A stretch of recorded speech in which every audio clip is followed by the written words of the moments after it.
I think I will come back again. I'll close this. Yes, Prabhu. My computer hanged, I think.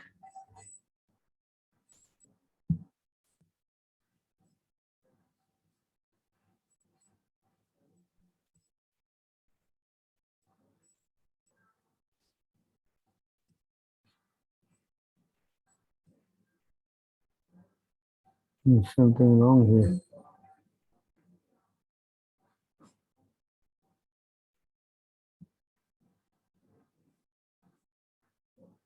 What is this kind of, what program is that?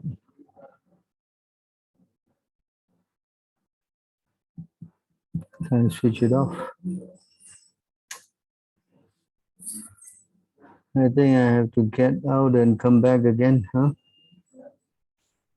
Okay, Prabhu.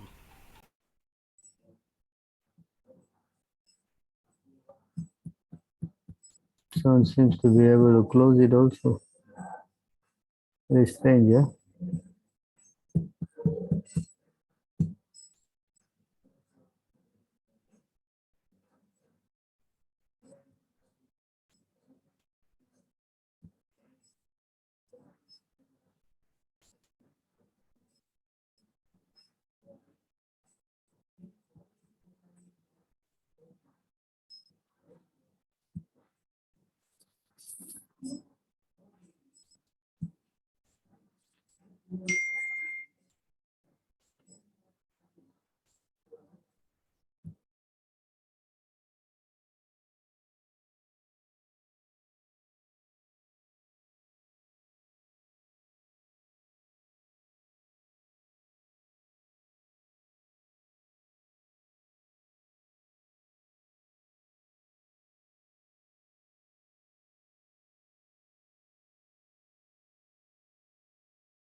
Hare Krishna Prabhuji, Dhanapram Jai Shri Prabhupada. Hare Krishna Prabhu. Dhanapram Jai Shri Prabhupada. Jai Shri Prabhupada. Sorry, Prabhu just joined. I have a Gurukul class on other days. Oh, That's why. class is over or still going on? Class is over, Prabhu. Now another class is normal. Adult class is there in another half an hour. Oh, okay. So, Prabhu had joined, but his laptop was giving a problem. He said he'll reboot and join back. oh, okay. Okay. Hare Krishna. Hare Krishna.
Hare Krishna Emmanuel Prabhu. Hare Krishna, Thomas Pranam, Prabhu. Dhanapram Jai Shri Prabhupada.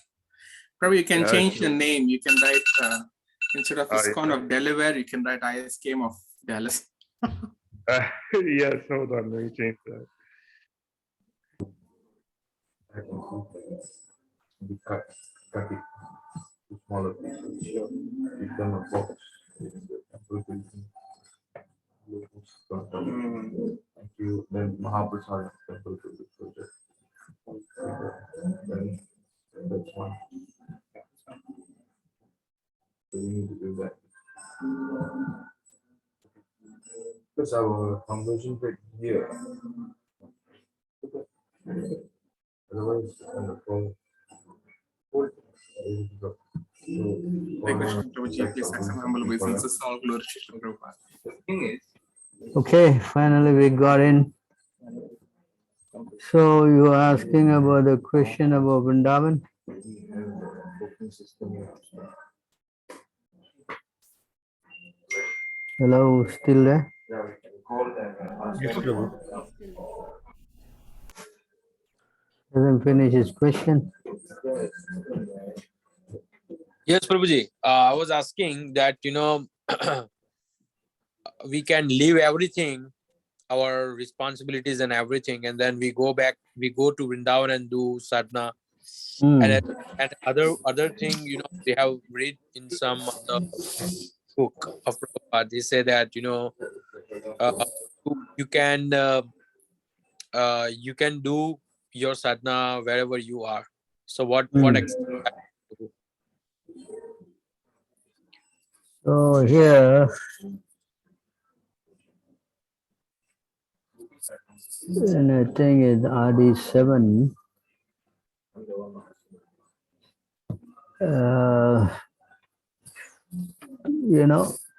It says that you can,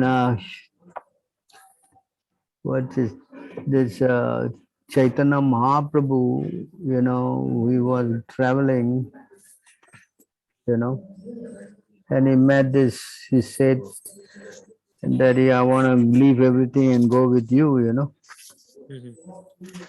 And of course, Chaitanya Mahaprabhu forbade him. 172, Madhya. So he told him to stay where he is. Mhm. That was his instruction. So Prabhupada writes here,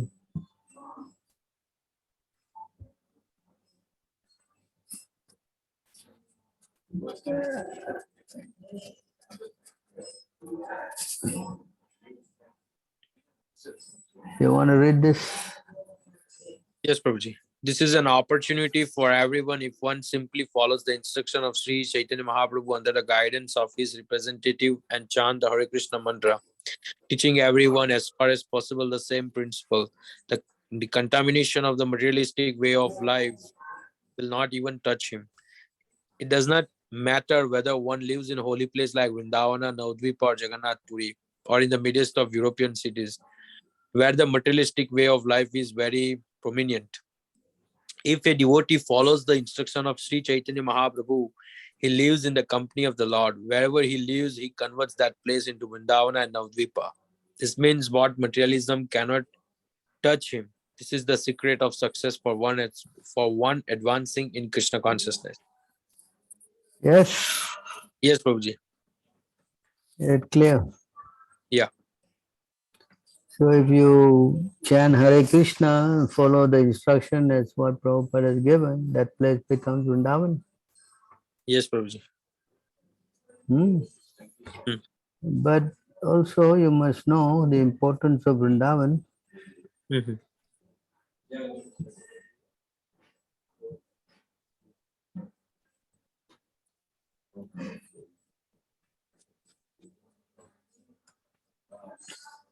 So here you can see in this verse,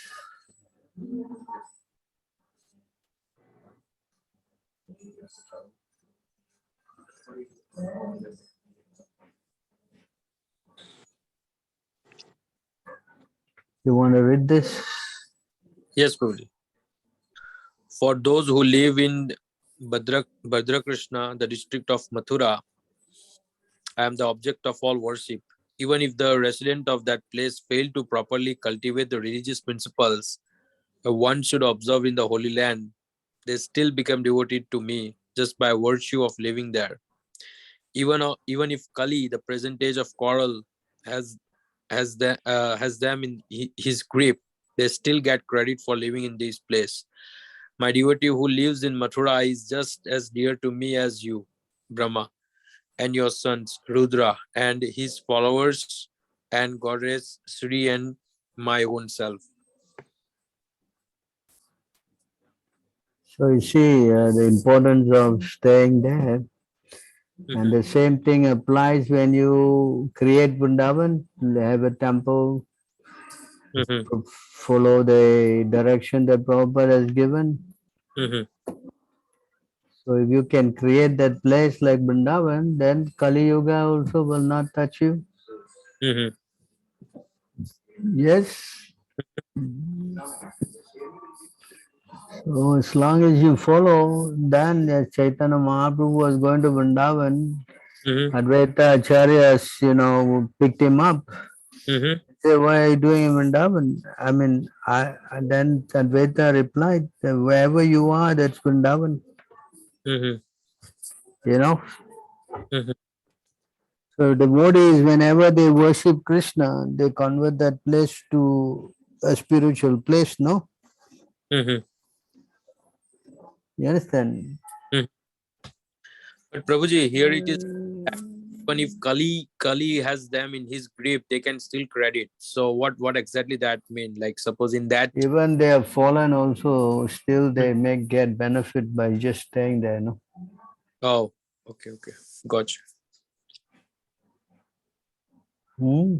Yes, I got it, Prabhuji. Hmm. The holy place is also one of the 5 things that we should, this 5 devotional service that we are supposed to do. Yes. Mhm,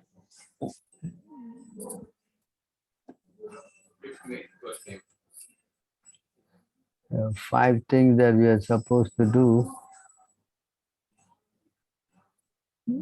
I think it's here 128.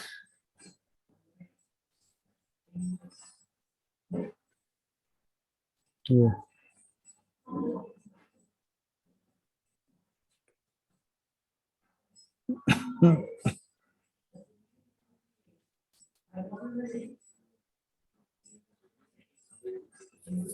One should associate with devotees, chant the holy name of the Lord, hear Srimad Bhagavatam, recite at Mathura, and worship the deity with faith and veneration. So this staying in Mathura could also mean you stay near the temple or near the temple, you know. Uh-huh. That's an important point, is it? Mhm.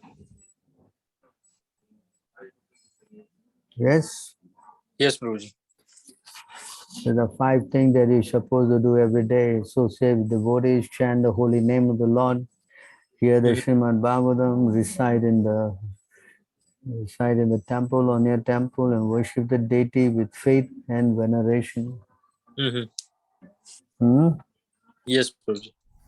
What if there's no temple nearby, Prabhu? Then you make your house a temple. Hmm. Yes. Yes, Prabhuji. Hmm.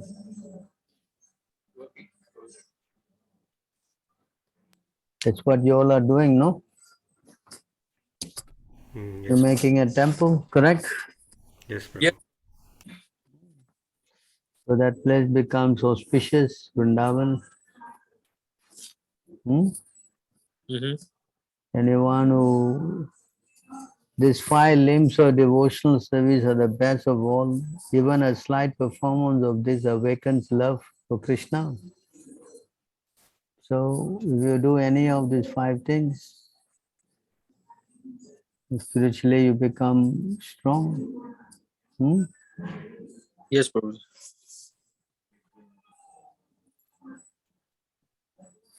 With love and full faith, one should worship the lotus feet of the deity. One should taste the meaning of Srimad Bhagavatam in the association of pure devotees. And one should associate with devotees who are more advanced than oneself and who are endowed with a similar type of affection for the Lord.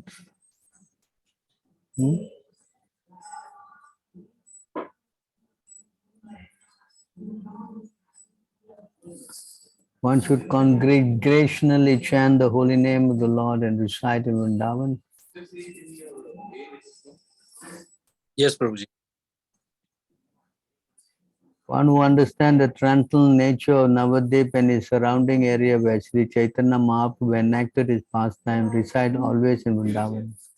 Similarly, living in Jagannath Puri is as good as living in Vrindavan. The conclusion is that Navadvip Dham, Jagannath Puri Dham and Vrindavan Dham are all identical. However, if one goes to Mathura Mandala Bhumi for sense gratification or to make a livelihood, he commits an offense and is condemned.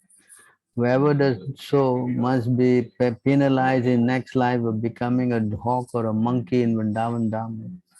After taking on such a body, the offender is liberated in the next life. Srila Bhaktisiddhanta Saraswati Thakur remarks that residing Vrindavan with the view to enjoy sense gratification usually leads the so-called devotee to a lower species. So that is also a condition like this. To go to a holy place and you make a mess, then next life you become a hawk or a monkey or a tree or whatever. The power of these 5 principles is very wonderful and difficult to understand. Even without faith in them, a person who is offenseless can awaken his dormant love for Krishna simply by being a little connected with them. This whole 5 things are in our morning program. Yes, Yes, Prabhuji. Prabhupada has given these 5 things to do every day, every day. Mm-hmm. When one is firmly fixed in devotional service, whether he executes one or many processes of devotional service, the waves of love of Godhead will awaken. So either you do the Shravanam, Kirtanam, Vishnu, Smaranam, there are 9 of it, or you do just one of it, still you will make advancement.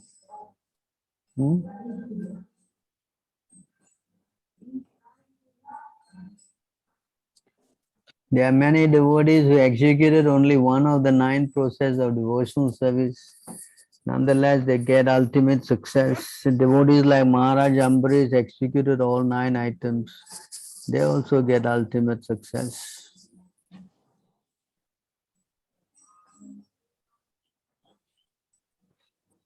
Maharaj Parikshit attained the highest perfection, shelter the Lord Krishna's lotus feet simply by hearing about Lord Vishnu. Sukadev Goswami attained perfection simply by reciting Srimad Bhagavatam. Lord Maharaj attained perfection by remembering the Lord. The goddess of fortune attained perfection by massaging the transcendental legs of Mahavishnu. Maharaj Prithu attained perfection by worshipping the deity, and Akura attained perfection by offering prayers unto the Lord. Vajrangaji Hanuman, he attained perfection by rendering service to Lord Ramachandra. Arjuna attained perfection simply by Krishna being Krishna's friend. Bali Maharaj attained perfection by dedicating everything to the lotus feet of Krishna.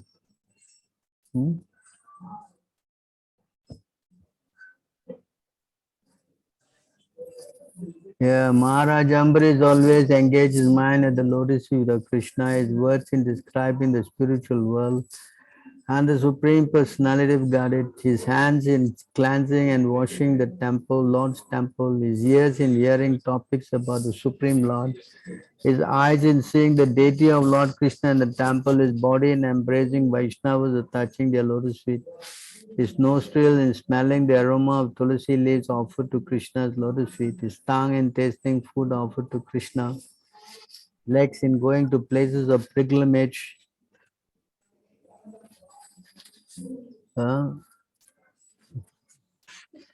going to places of pilgrimage like Vrindavan, Mathura, or to the Lord's temple. Same? Yes. His head in touching the lotus feet of the Lord and offering him obeisances and his desires in serving the Lord faithfully. In this way, Maharaj Ambarish engaged his senses in transcendental loving service of the Lord. As a result, he awakened his dormant loving propensity for the Supreme Personality of God. So this is all there in the Bhagavatam. If a person gives up all material desires and completely engages in transcendental loving service of Krishna, as enjoyed in the revealed scriptures, he is never indebted to the demigods, sages, or forefathers. So once you become Krishna conscious, you are no more liable to do all the, verses here. This is the verse. One who has given up all material duties and taken full shelter at the lotus feet of Mukunda, who gives shelter to all, is not indebted to the demigod, great sages, ordinary living beings, relatives, friends, mankind, or even his forefathers who have passed away. So you become a devotee, you don't have to do all this puja and all this, no more, By offering oblation with ghee, one satisfied demigod. By studying the Vedas, one performed Brahma Yajna, which intends to satisfy the great sages. By offering oblations of water before one's forefathers, one performed Pitra Yajna. By offering tribute, one performed Bhuta Yajna. This is the goes, By properly receiving gas, one performed Niryagya. These are the 5 yagyas that liquidate the 5 kinds of indebtedness. Indebtedness is to the demigod, great sages, forefathers, living entity, and common man. Therefore, one has to perform these 5 kinds of yajna. But when one takes to the Sankirtan yajna, the chanting of Hare Krishna mantra, one does not have to perform any other yajna. In Srimad Bhagavatam, Narada Muni made a statement about systematically performance of Bhagavata Dharma in connection with statement previously made by the 9 Yogendras before Maharaj Nimi. The sage Karabhajana Rishi explained the 4 incarnations, the 4 yugas. At the end, in this verse, he explained the position of Krishna's pure devotee and how he is absorbed of all depths. So this is the idea. If you chant Hare Krishna, says here in this verse, if you chant Hare Krishna,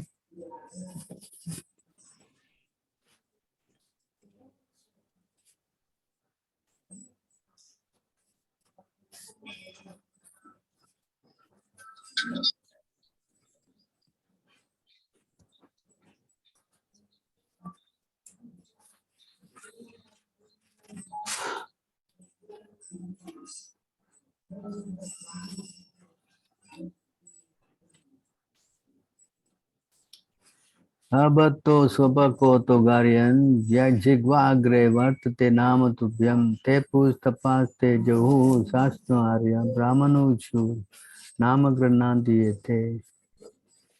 Can say here,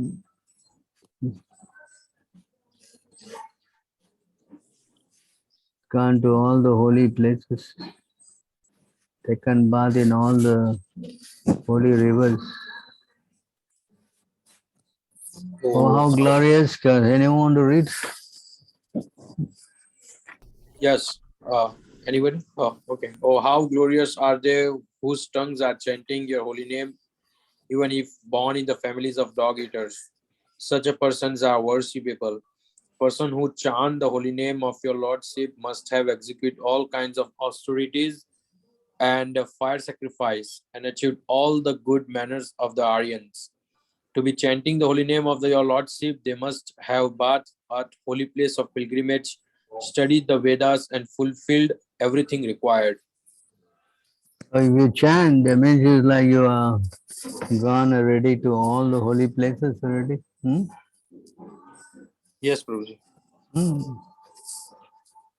So chanting is so powerful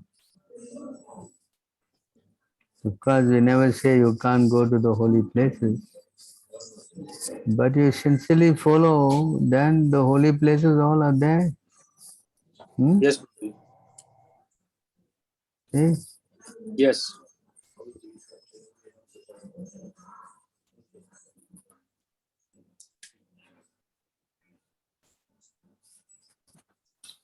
Travel to all the holy places of taken part in purificated activity at those places. So you have already been to Vrindavan. The moment you chant, Vrindavan is there. Because the Lord and Vrindavan are not separable, no? Yes, Prabhuji. Krishna never leaves Vrindavan. Yes? Yes. So by chanting, you have... So, many more questions on this?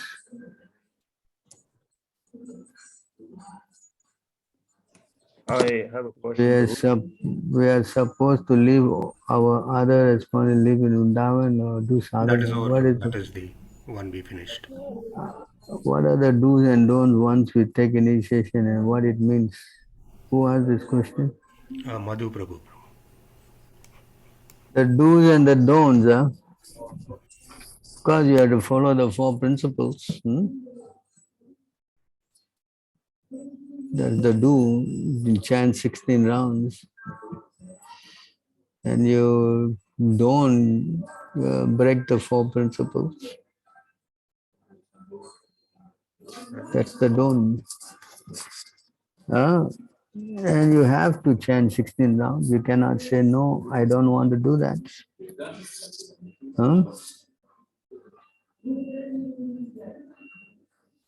Yes? Yes, Prabhu. That seems very simple, Prabhu. Yeah, Krishna consciousness is very simple. Who says it's difficult? Huh? I haven't heard from anybody. Yeah, it's so simple that we cannot do. Huh? So, Says here, we are so simple that we cannot do or we don't want to do.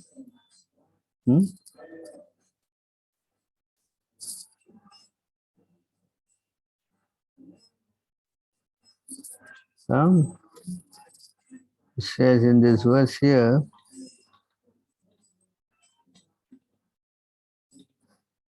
so simple that we don't want to do. Huh?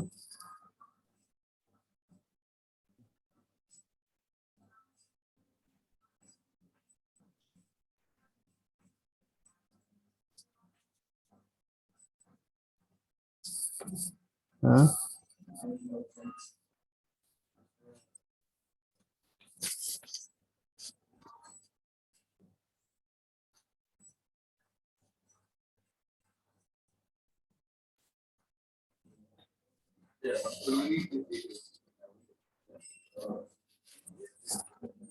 What's going on? I'm going so many places.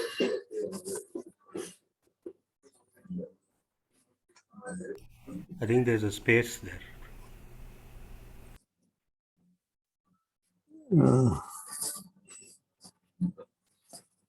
Okay, you see here. I read, Prabhu? You want to read? Yes. My Lord, O Supreme Personality of Godhead, in your holy name, there is all good fortune for the living entity, and therefore you have many names such as Krishna and Govinda, by which you expand yourself. You have invested all your in those names, and there are no hard and fast rule for remembering them. My dear Lord, although you bestow such mercy upon the fallen conditioned souls by liberally teaching your holy names, I am so unfortunate that I commit offenses while chanting the holy name, and therefore I do not achieve attachment by chanting. Yes. It's so Yes, simple. Prabhu. It is so simple, but I have no attraction for them. Correct? Yes, Prabhu. But how about onion and garlic, Prabhu? That's also the rule of that rule required when you are offering the food to Krishna. You cannot put onion and garlic. Yes. Yes, Prabhu. So if you cannot offer to Krishna, then how you can eat? I see, Prabhu. Yeah. Yeah. Onion and garlic and the mode of passion and ignorance, and food in the mode of passion and ignorance cannot be offered to Krishna. Yes. Yes, Prabhu. Onion, garlic, no intoxication like coffee and tea also. Chocolate, Mushroom. mushroom. So these are the things that you should try to observe when you get initiated. Okay, Prabhu.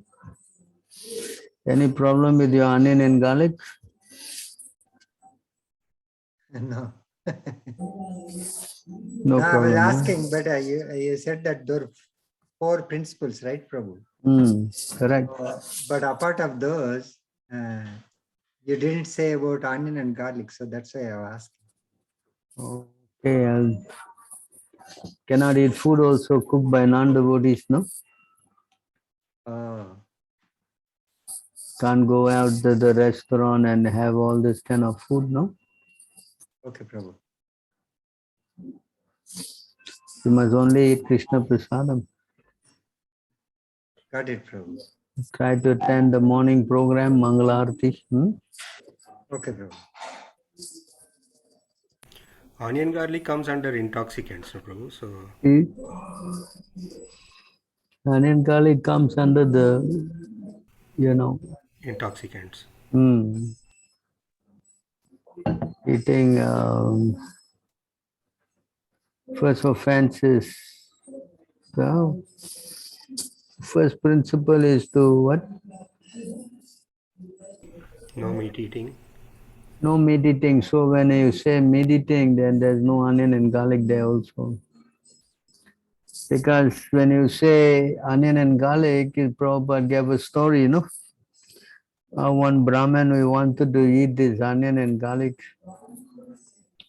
So it so happened that one cow died and he buried the cow.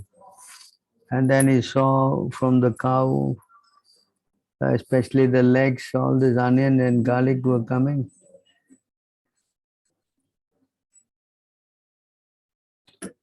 So you can see how eating onions coming from the legs of the cow.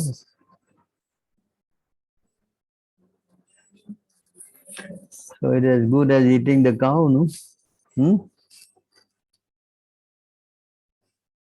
Okay, Prabhu. Got it.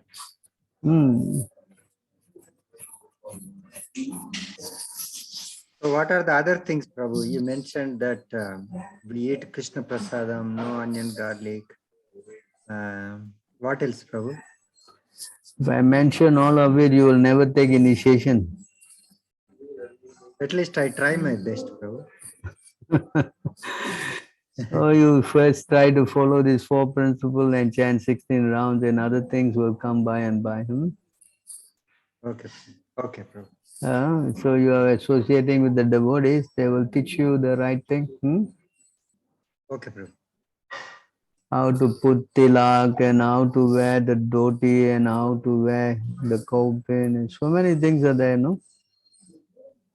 I see, I see. So you associate with the devotees and they will tell you one by one. Okay, Prabhu. I got it. How to become a devotee, you must associate with devotees to learn. Yes, Prabhu. Yes. Yes, Prabhu. That's simple. Just follow them and you'll know, because many things you don't know, so you learn from them. Okay, Prabhu. Correct. Yes, Prabhu. What's the other question?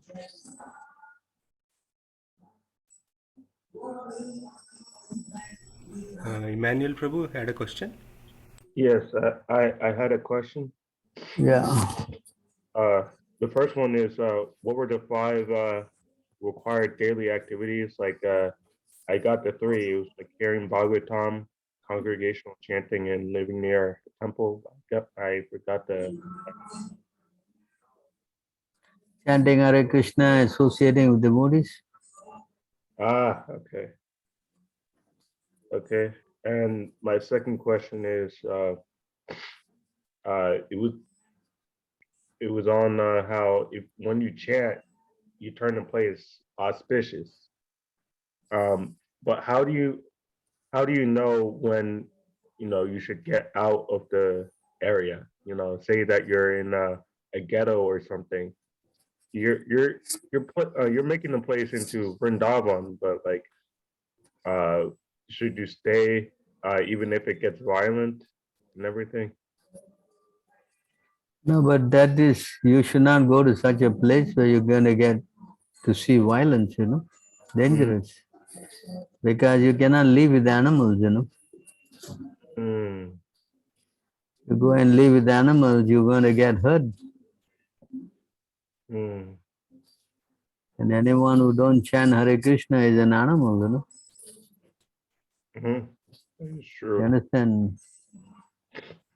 So it's very dangerous to go with this kind of people unless you're sufficiently protected.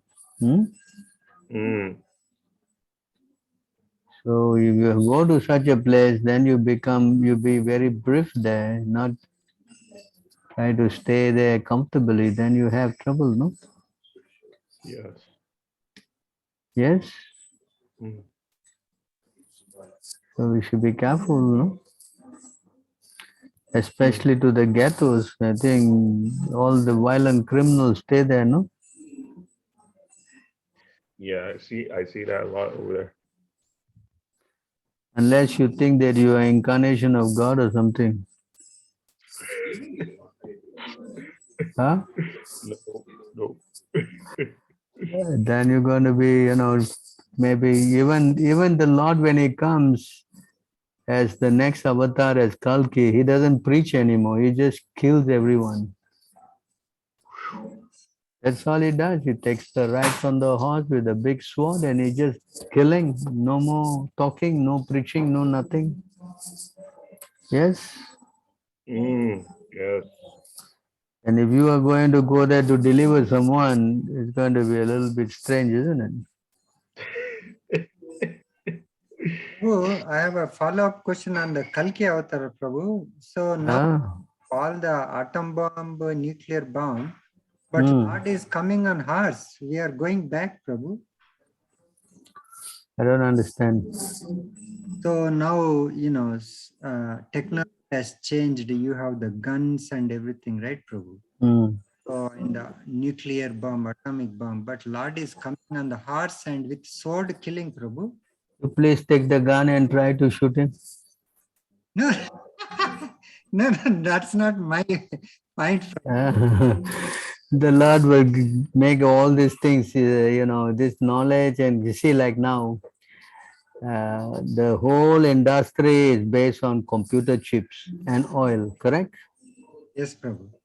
So the moment oil dries up and all these chips making all finished, and how you going to run anything of your thing? Like now, I just had a little glitch on my computer and it's completely finished. I cannot work with it. Yes? True, Prabhu. So you see how we are very vulnerable, we are all putting all our eggs in one basket. And if the Lord just takes the basket away, they are all going to crash and fail. Yes? Yes, Prabhu. Sure, The Prabhu. Lord knows how to give you intelligence to screw yourself up. Yes. This is what He's doing. He's give you intelligence and make you dependent on oil. Practically, the whole world is now in a mess because we are all interdependent. Yes, Prabhu. See, like now you are in America, how much it costs petrol and so many other things, yes? Yes, Prabhu. Why so? Huh? Because the Lord is controlling everything. Hmm? Yes? Yes, Prabhu. The moment you disobey the order of God, then Krishna will restrict all these things for you to enjoy your senses. Huh? Yes, Prabhu. Yes or not? So that is the idea. You surrender to the Lord, then the Lord will give you everything sufficiently. But when you try to misuse, then He will take everything away. Yes? Yes, Prabhu. Correct. Yes, Prabhu.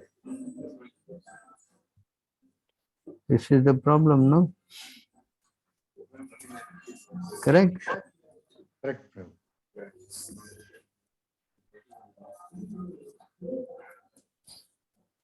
Mother Earth was restricting everything, supplying all the grains and all, because you saw all these people were practically thieves. They steal all the seed and they don't offer for sacrifice. Yes? Yes. So now also the same thing. Everybody is taking so much thing from Mother Earth. They are not interested in giving back. So there definitely will be repercussion like war, drought, famine, so many things will come, no? Yes, Prabhu. Yes. Yes, yes. The Bhagavad Gita, Krishna says, if you take all these things and you don't offer back to the Lord as sacrifice, then you are classified as a thief. Yes? Absolutely, Prabhu. Hmm. So this is how it is happening. Correct? Correct, Prabhu.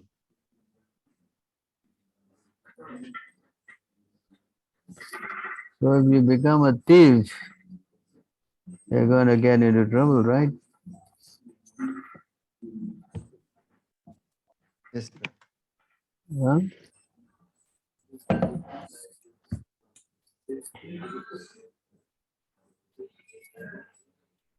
You want to read this? In charge of the various necessities of life, the demigods, being satisfied by the performance of yajna, sacrifice, will supply all necessities to you. But he who enjoys such gifts without offering them to the demigods in return is certainly a thief. Yes. Yes, Prabhuji.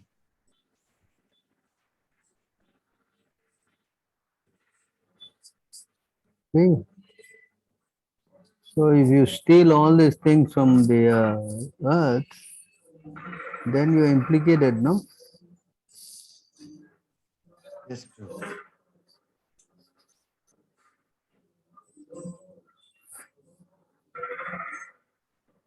My dear king, not only are grains and herbs being used by non-devotees, but as far as I am concerned, I am not being properly maintained. Indeed, I am being neglected by kings who are not punishing these rascals who have turned into thieves by using grains for sense gratification. Consequently, I have hidden all the seeds which were meant for the performance of sacrifice. Oh, you see? Now everything is becoming topsy-turvy because all these ingredients which are created by Lord Brahma in the past are now been used by non-devotees who are devoid of all spiritual understanding. So because there is misuse, no? Yes, So the Mother Earth is she hiding it all away.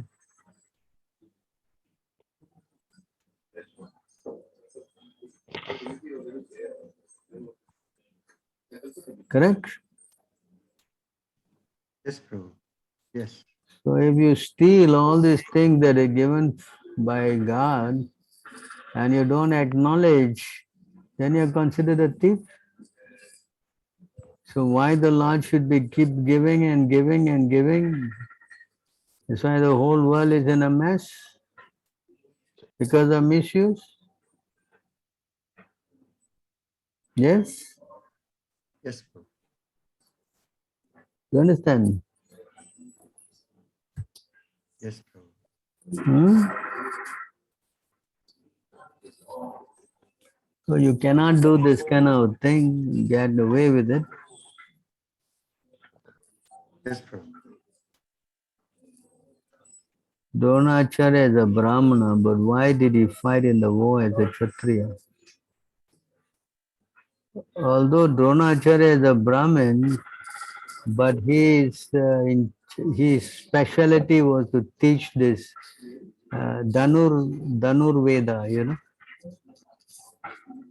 He was a teacher of military science. Who asked this question? One of the people who were attending the Bhagavad Gita class. So he is a teacher of the military science, just like Dhanvantari. He is expansion of the Lord, but he is in charge of teaching the Ayurveda, you know. You understand? So the Brahmins, they teach. So in the Dronacharya case, he was the teacher of this science of warfare, you know. Military science, right? Yeah? Military science.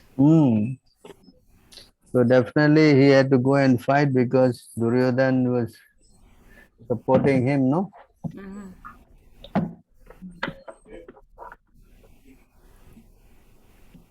So because he's obligated to Duryodhan, he went to fight the war. Bhishmadev also.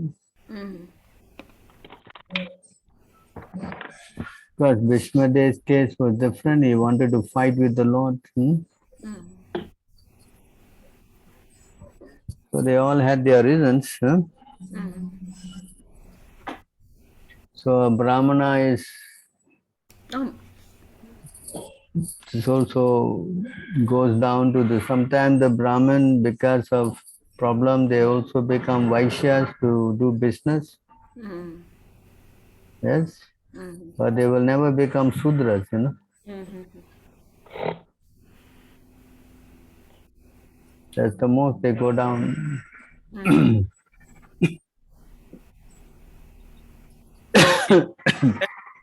Prabhuji, and also become Brahmana. Who can become a Brahmana? Vaisya can also become Brahmana. Vaisya and Sudra. If they have the qualification, they can become. Oh, If they have the qualification, as Narada Muni said, no? Yasya Lakshanam Proktam. If they have the qualification, then they become Brahmin. Huh? how could they That know is, qualification, Prabhuji? well, just like now, many of us are Sudras, correct? But you are interested in Krishna consciousness, correct? Yes, Prabhuji. So, because our interest, we have become according to our qualities, correct? Oh, yes. And there are so many Brahmins who are not even interested, correct? Yes. So they are becoming Sudras. Oh, but Prabhuji, now I'm little confusing here. That Hmm. you saying that if we interested in Krishna consciousness, then that's why we been like a Brahman. But Mahaprabhu told that, in Chaitanya Charitamrita, that I'm not I'm not I'm not a sannyasi, I'm not a Brahman, I'm not a Kshatriya, I'm not a Vaisya, I'm just like a servant of Krishna. So what do you think on that contract, Prabhuji? Because the moment you are a devotee of Krishna, you automatically a Brahmin. Oh, okay. Understand? Mm-hmm. Moment you become a devotee, you automatically a Brahmin. But Brahmin is not automatically a devotee of Krishna. You Oh, understand? uh-huh. You follow that? Brahmin, It is it not is fact that because one is born in Brahmana family, he is automatically a Brahmana. He has a better chance to become Brahmana, but unless he meets all the Brahminical qualification, he cannot be accepted as such. On the other hand, if the Brahminical qualification are found in the person of Sudra, he should immediately be accepted as Brahmana. To substrain this, there are many quotations from Bhagavatam, Mahabharata, Bharadwaja Samhita, and the Pancha Charitra, as well as many other scriptures. you see, the moment you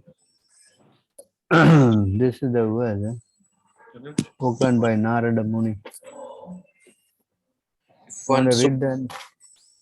if one shows the symptoms of being a Brahmana, Kshatriya, or Sudra, as described above, even if he has appeared in different class, he should be accepted according to those symptoms of classification.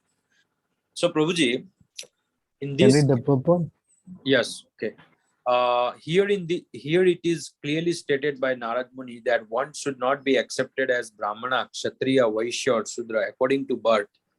For all through this is going on now, it is not accepted by the Shastras. As stated in Bhagavad Gita 4.13, Chaturmaryam Maya System Guna Karma Vibhagasaha.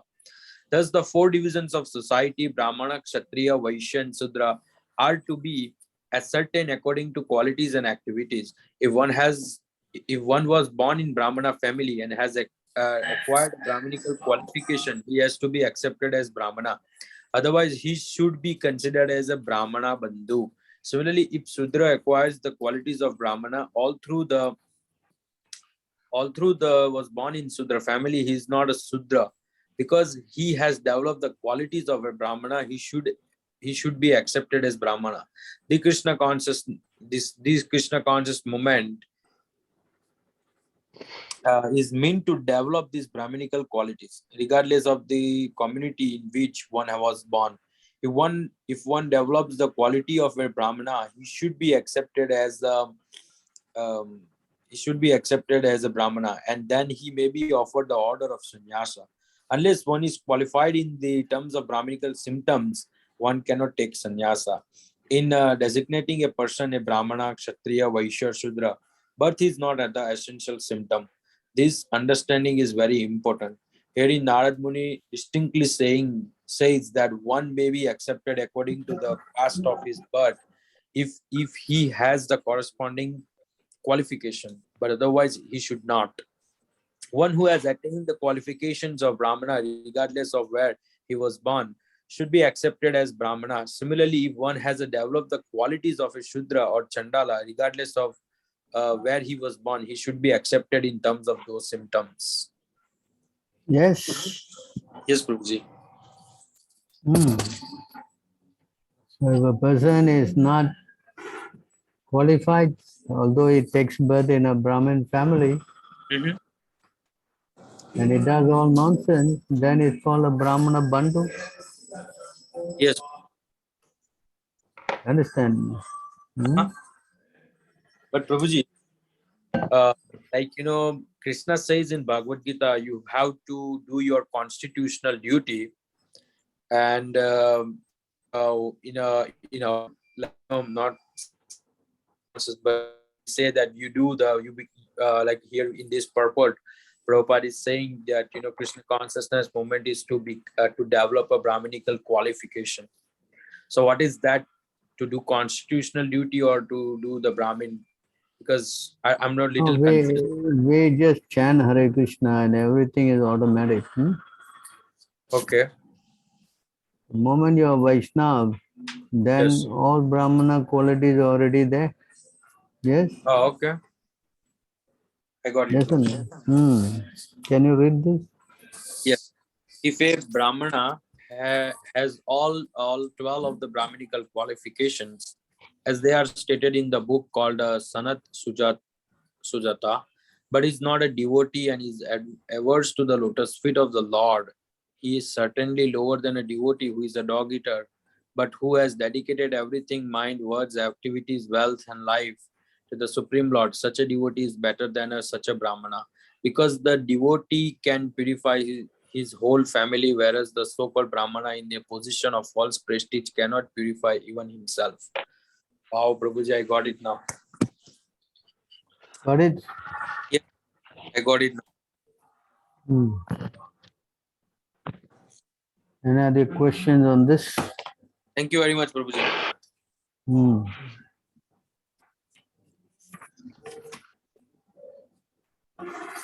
Any other questions?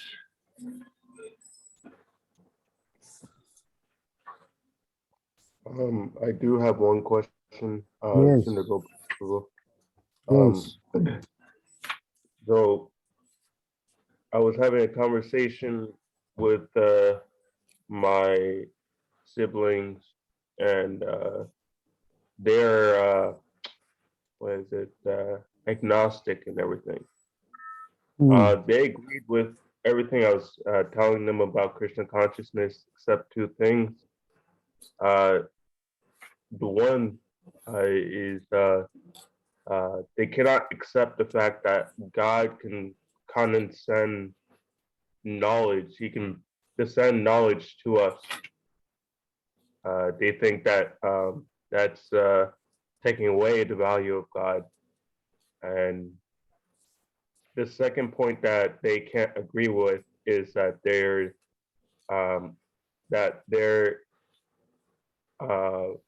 should be a third party, a bona fide third party between a relationship between you and God. So I was trying to explain to them, but it seems as though that they're willfully ignorant. Should I try to? Is there a better way to explain this to them? The first part is, what again the first part? You want to just briefly... The first part is they do not believe that God can simplify himself, meaning that he can reveal himself based on your level of realization or understanding. Like God can See, reveal. God is inconceivable, because they don't know exactly the Lord's quality. So they presume that God cannot do this and God cannot do that. But the Lord can do anything. Yes or not? What is the thing Yes. that he cannot do? He can do anything because he's God, no? Just like Prahlad Maharaj, and this Hiranyakashipu got all this benediction that he cannot be killed in the day, in the night, upstairs, downstairs, by any weapon, by any demigod, by any man, animal, nothing, correct? Yes. And the Lord killed him. Mm. Yes, without breaking any of the benediction he got, Mm. correct? So Mm. that's why the Lord is inconceivable. You cannot say that this he cannot do. One time they asked Prabhupada, this question, Prabhupada, can God make something so heavy that he cannot lift? Prabhupada said, Mm. yes. He said that yes, he can make something so heavy that he cannot lift. And then Prabhupada added, after that he will lift it. So what is that God cannot do? Yes? Yes. So it is very childish, trying to limit God. That means they don't have full understanding of God. Yes. Thank you Yes? for. Yes, that is true. What is the second question? The second question, or the second thing they cannot accept, is that there can be a bona fide third party, a guru, who can guide them into a relationship with God. Jesus Christ also said that, I am the way. You cannot go Mm. to my Father except through me. Mm. I'm one of the many shepherds that lead you to God.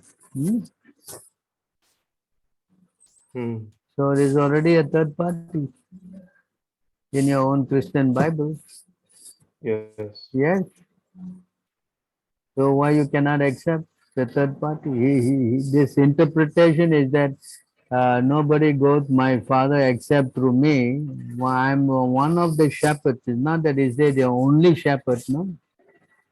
That's how Mm. they interpret. They interpret the only Jesus Christ is the only guru and nobody else. Mm. But in the Christianity, you can see they have a system of the Pope. The Pope is Mhm. supposed to be the representative. You should go to God through him. Yes. So Mm. he is not a third party. Then what is it? Initiate. He's a officiator. Yes. So therefore, a third party is very important, and we call him a guru. Mm. Correct. Yes. Nobody can go to God without the help of a guru. Yes. Mm. Yes. Going to a guru is very important.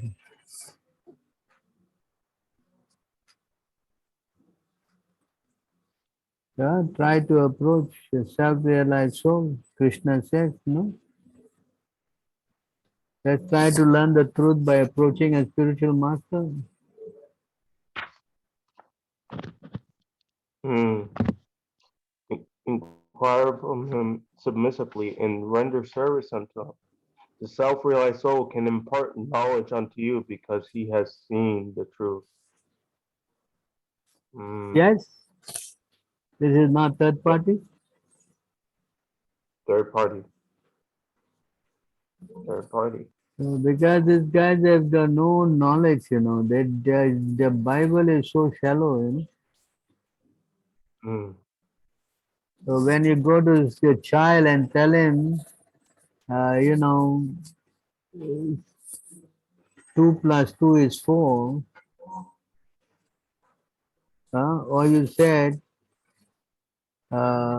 8 minus 4 is 4. No, no, no, no, no. Only 2 plus 2 is 4, you would say. Because you cannot accept higher knowledge, no? Mm. So his learning is so stereotyped that there's no only through Jesus and nobody else. That's how he's learned the Bible. Mm. Yes? Yes. So he cannot understand that there's other people who are also qualified to bring you to God. Mm. Just like we all are fortunate to get Prabhupada, yes? Yes, Hmm. that's your thought. So is he not doing the same job as Jesus Christ? Of course, he's doing more. Hmm? Mm. Correct? Yes, Prabhu. Mm. Hmm. So we should learn how to see like that. That way we can understand better. Because these people cannot understand because they don't want to understand. You can wake Yes, up a sleeping man, but you cannot wake up someone who's pretending to sleep, no? that is correct. Correct. So what to do with these guys? Better just give them some transcendental prasadam. Mm. By doing that, maybe one day they will wake up, no? Mm. Correct? Correct. All these Christians are very crazy. Oh, They that's think the there's funny. no other way except their way. That's the funny thing. They're agnostic. Yes. Yeah. And in the name of Jesus, they are doing so many things that you shouldn't be doing. Mm. Correct? Mm.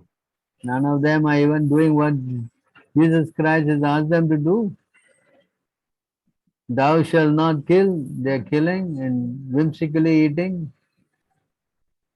Yes. Mm. Therefore, he said, not all those who call Lord will be saved. Why? Why, if you are calling Jesus Christ, you cannot be saved? Mm. Correct? Mm. Correct. Hmm. So they are sinful.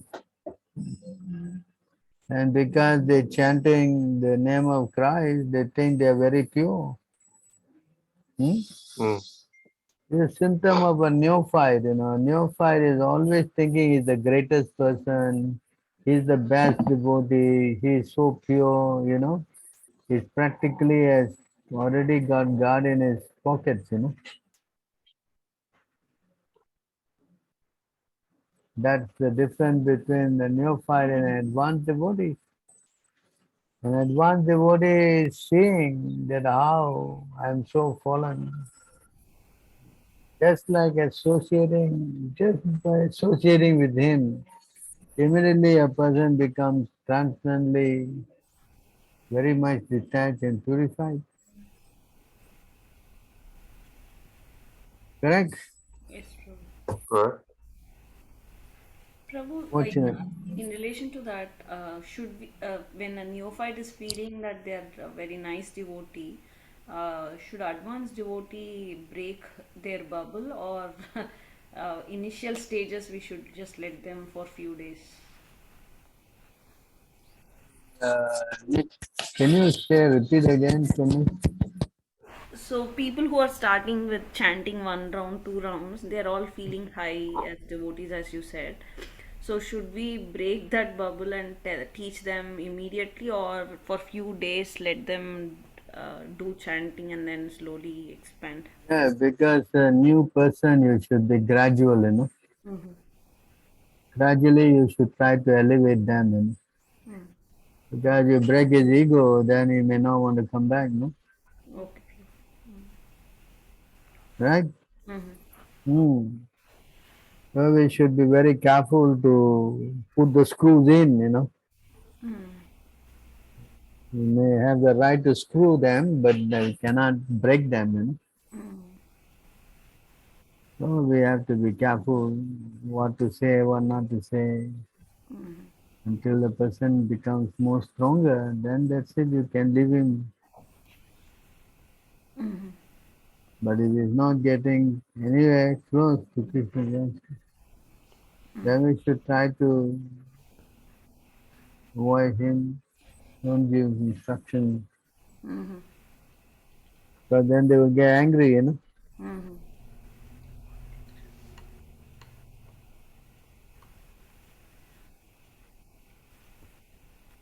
Yes?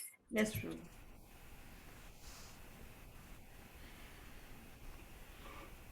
Any other questions?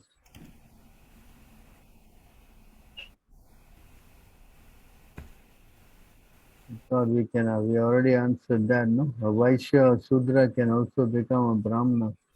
Yes, Prabhu. Emmanuel Prabhu, can you type your question so that we can include it in the YouTube upload? Oh, yes, yes.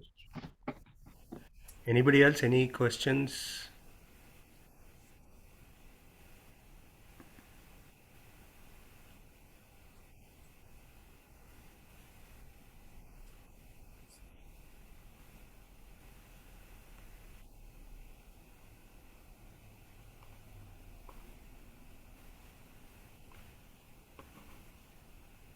So I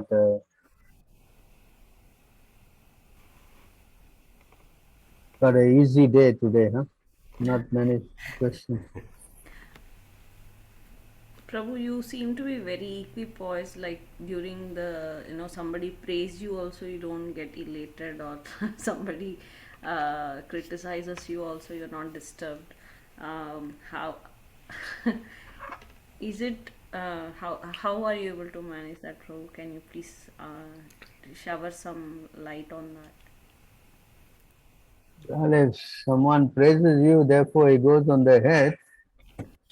But if you remember your spiritual master and Krishna, then you will immediately offer all the praises to them, no? Mm-hmm.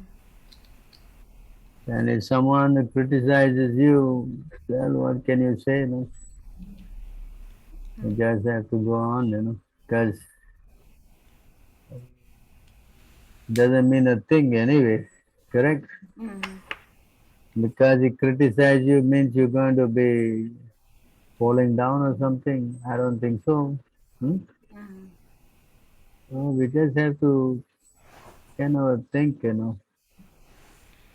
pray to Krishna for the person to get some good intelligence. Hmm? Mm-hmm. Even Krishna got criticized, what to say. Mm-hmm. So very hard to control the mind when someone kind of criticize you. But, there's a verse here.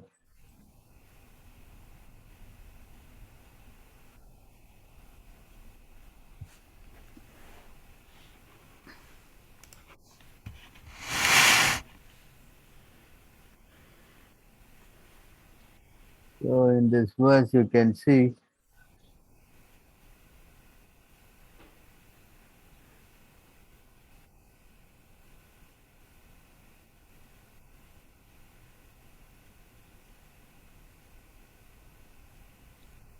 O soul of the universe, the conditioning of one's personality in material life is very strong, and therefore it is very difficult even for learned men to tolerate the offenses committed against them by ignorant people.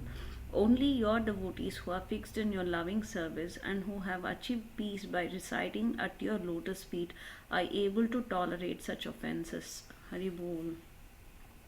hmm? So devotees are different, no? Mm. Others, this anger is pretty tough, no? Mm. Correct? Mm. So when you get angry, then you lose all your intelligence. Mm.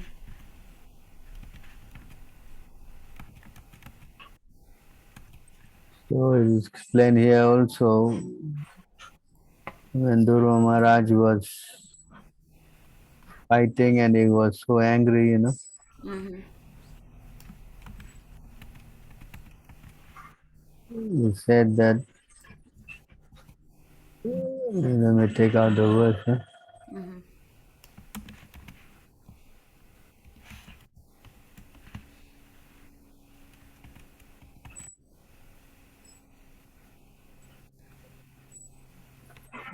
Told Durga Maharaj, if you anger is the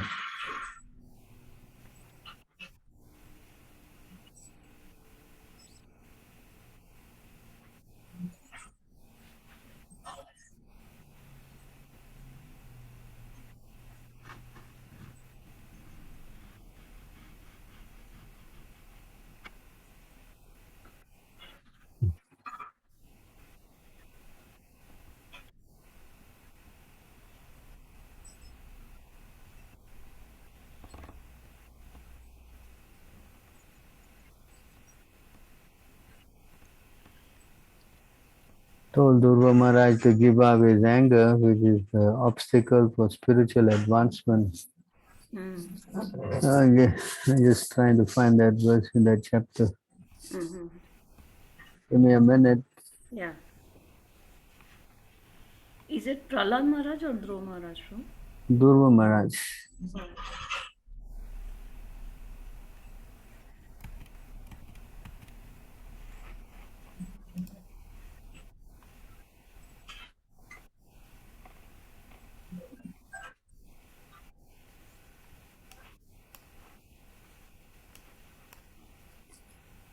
So it says here, give anger.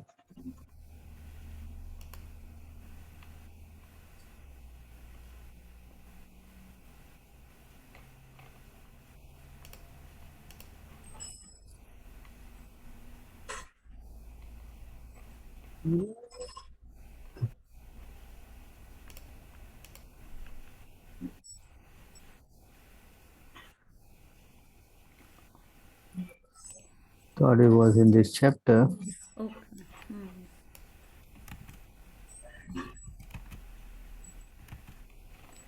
Dhruva Maharaj fighting with Yakshas, bro? During Yeah, correct. Have to find that verse about anger there. Mm-hmm.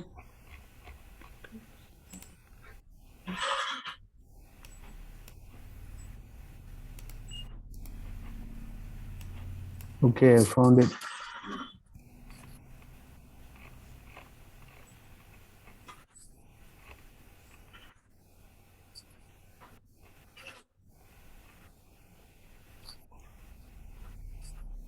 So you see here in this verse, want to read? My dear king, just consider what I have said to you, which will act as medicinal treatment upon disease. Control your anger, for anger is the foremost enemy on the path of spiritual realization. I wish all good fortune for you. Please follow my instructions. Yeah, Mm-hmm. correct. Mm-hmm.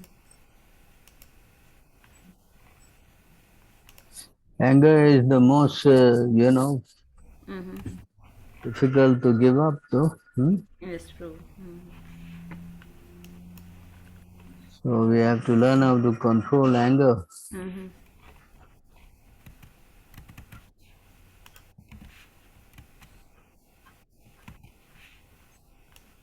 So how to control the anger, Prabhu? Because anger, after loss, anger comes, no? Yes. What did he say, Prabhu?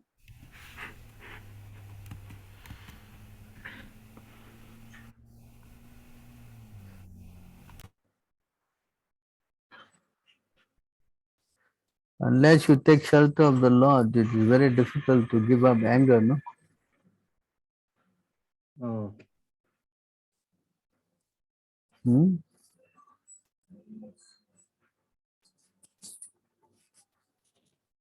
You can see here, unless you surrender to the Lord, it's very difficult to give up anger. You want to read this?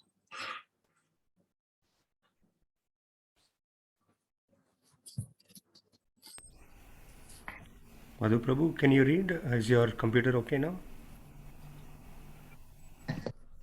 Some men practice severe penances to cross beyond our influence. It is like an immeasurable ocean with endless waves of hunger, thirst, heat, cold, and the other conditions brought about by the passing of time, such as the sensuous wind and the urges of the tongue and sex organs. Nevertheless, although crossing this ocean of sense gratification through severe penances, such persons foolishly drown in cows who faint when conquered by useless anger. They exhaust the benefit of difficult austerities in vain. So when they get angry, all the tapasya is nullified, you know. Oh, okay, Prabhu. Huh? Yes, Prabhu. So therefore, we have to be careful to lose our temper. Yes, Prabhu. It's very, very dangerous, seems like. That's why you must wake up in the morning, do your Mangalarti and come to the mode of pure goodness. I see. So unless you do that, it's very difficult, you know. Yes. Yes? Yes, Prabhu.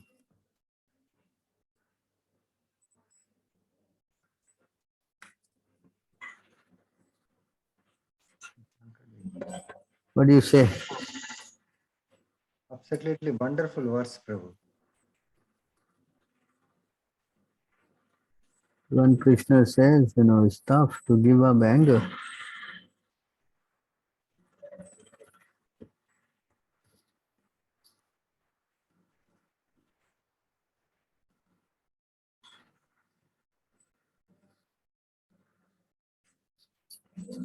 You want to read?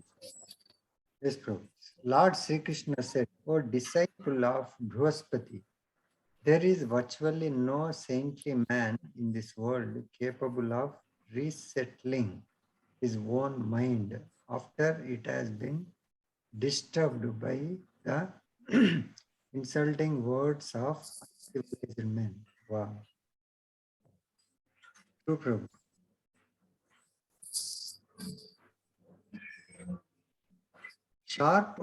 Sharp arrows which pierce one's chest and reach the heart do not cause as much suffering as the arrows of harsh, insulting words that become lodged within the heart when spoken by uncivilized man. Yes? Yes, Prabhu. Wonderful. So he's describing a story, you know, of this Brahmin who fell down with anger. Which story was that, Prabhu? It is a story about one man, I mean, devotee, was very miser, you know. Always like to keep all the wealth, you know. He doesn't give the wealth to any of his children or to his wife or nothing. But you see here, although this Brahmin was very much stingy, wouldn't spend money for nothing. But then he lost all his wealth, you know. So when he lost all his wealth, he became like a sannyasi.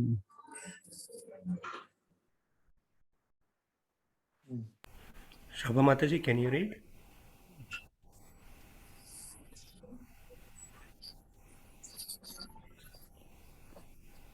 Shobha Mataji, can you read? You're on mute.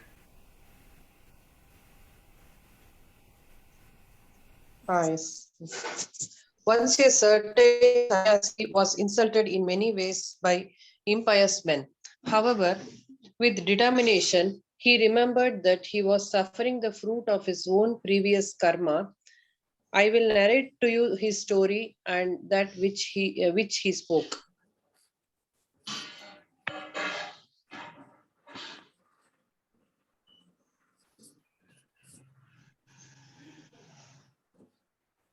In the country of Avanti, there once lived a certain Brahmana who was very rich and gifted with all opulences, and who was engaged in the occupation of commerce. But he was a miserly person, lusty, greedy, and very prone to anger.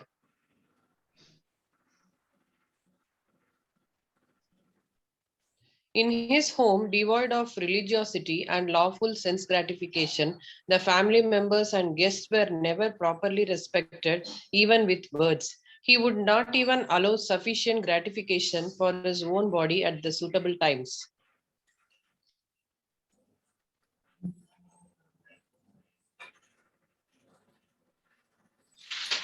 Sorry. Since he was so hard-hearted and miserly, his sons, in-laws, wife, daughters, and servants began to feel inimical towards him. Becoming disgusted, they would never treat him with affection.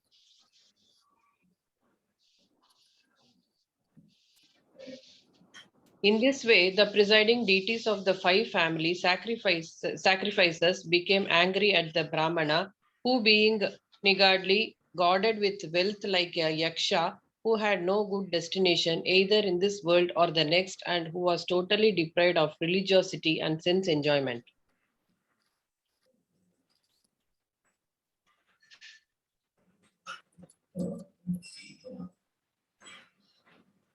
Prabhu. Hmm.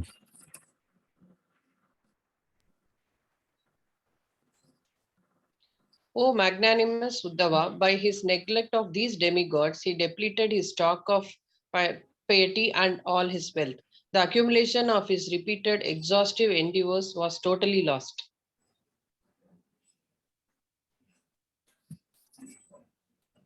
Some of the wealth of this so-called Brahmana was taken away by his relatives, my dear Uddhava, some by thieves, some by the whims of providence, some by the effects of time, some by ordinary men, and some by government authorities.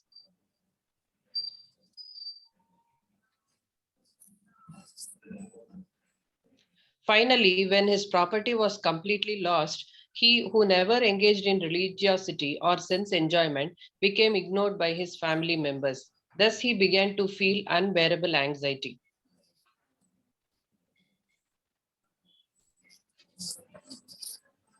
Having lost all his wealth, he felt great pain and lamentation. His throat choked up with tears, and he meditated for a long time on his fortune. Then a powerful feeling of renunciation came over him.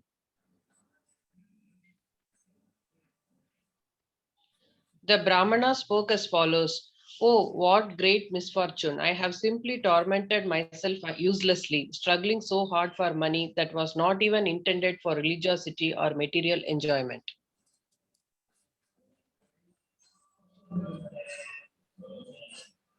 Prabhu, next, Prabhu. Oh, sorry.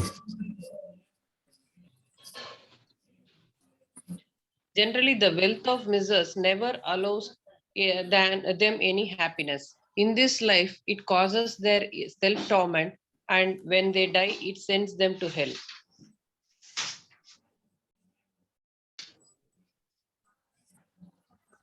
Whatever pure fame is possessed by the famous, and whatever praiseworthy qualities are found in the virtuous, are destroyed by even a small amount of greed, just as one's attractive physical beauty is ruined by a trace of white leprosy.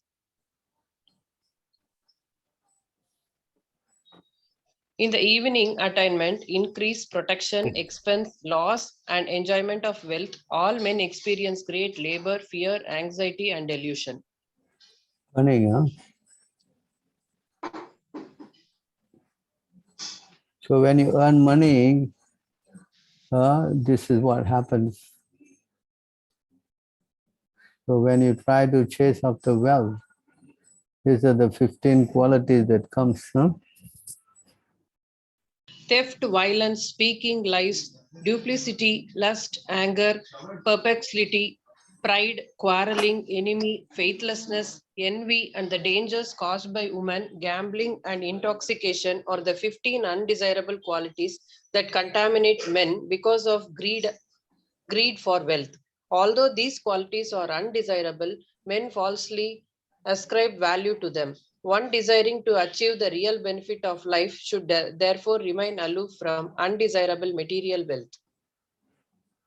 These are the bad qualities that comes about when you try to get money. Even a man's brothers, wife, parents, and friends united with him in love will immediately break off their affectionate relationships and become enemies over a single coin.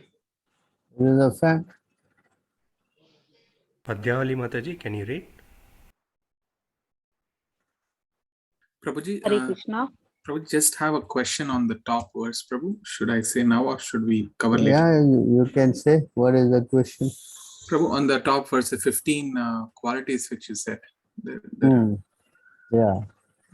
Now, obviously, even when a temple does some kind of a business, Prabhu, they also get into these things. That's why Prabhupada doesn't want the temple to do business at all, Oh, Prabhupada never wanted, he stopped the incense business also. oh, Like, when you do business, all these things will come. Money is the root cause of all evil, no? yes, Prabhu. That's why we live on donations, Oh, now it makes a very good sense, Prabhu. The moment you get money, you want to get more money. More money, you will tell lies, you will steal, you commit violence, you are very duplicitous. For you, I'm not making any profit. All lies, lust, anger, perplexity, because you are bewildered, you want to make more money, you scheming. Pride, when you get more money, you're full of pride. And pride leads to quarreling, enmity, faithlessness, envy. And of course, you want to go and make many friends with women, gambling, intoxication, all these other qualities that develop just because of lusting over money. You understand? Restaurant, Prabhu, like a lot of temples has maintaining restaurants. Many temples, what? So the business that includes restaurants, because a lot of temples they always maintain a restaurant. Yeah, I don't know in America, would the money that comes there should be given to the deities. And the person should work free there. If everyone works for a salary, it's going to be a problem. Oh, yes, Prabhu. Yes. Normally, in all the restaurants, temple restaurants with employees, it's paid actually. Because now the preaching has gone, the people don't want to surrender, so you have to hire people. When you hire as long someone, as long as the volunteers works, it's okay, Prabhu. if the volunteer works for the venture and give the profit all to Krishna, then we are safe, no? I see. Okay. But if they are householders, they work, but they can get some allowance. Otherwise, how they will surrender and work, especially if they are householders. But if they are brahmacharis and sannyasis and vanapratas, they don't require money. Maintained by the temple. Yes? Yes, Prabhu. So, Hare Krishna Prabhuji. So, for the book distribution, we ask for the money, right?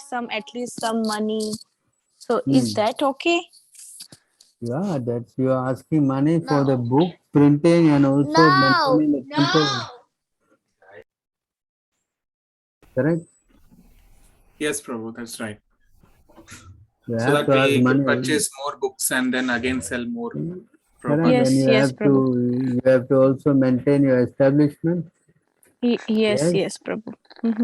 That's of course you're not doing a business for yourself. That's another thing. You don't do that.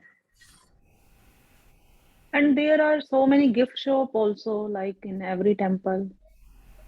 If all the proceeds go to the temple, then there's no harm. Yes? Yes, Yes. You Prabhu. understand? Yes, yes. Hmm. But you're doing something, a venture, and then you want to make money out of it. If you give everything to the temple, then you're safe.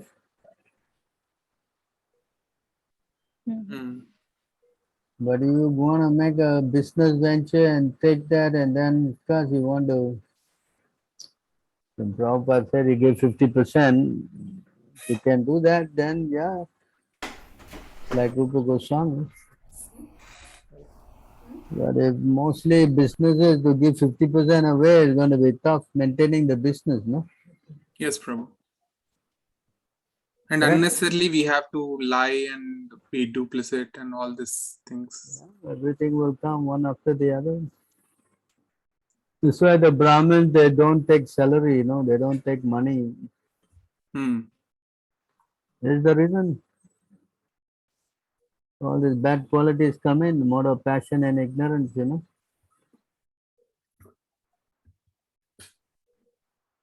So you have to be, of course, now in Kali Yuga, I don't know how you can live without money. We're tough.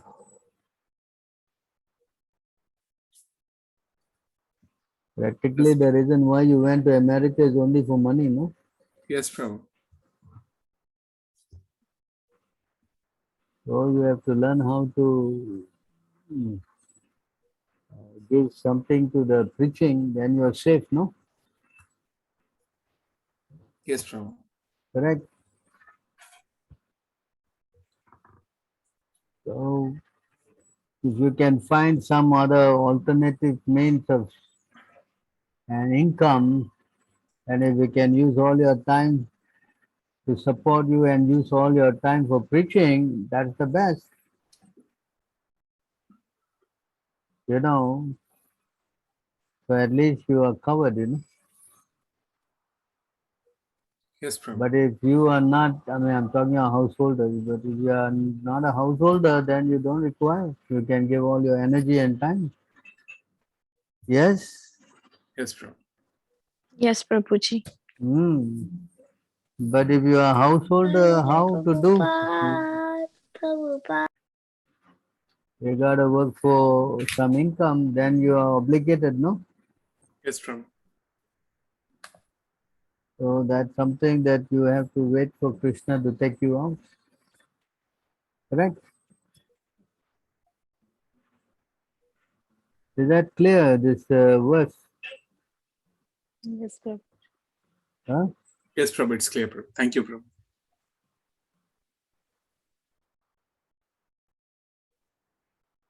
You want to, have you read this? No, Prabhu. Padyavali Mataji. Yes.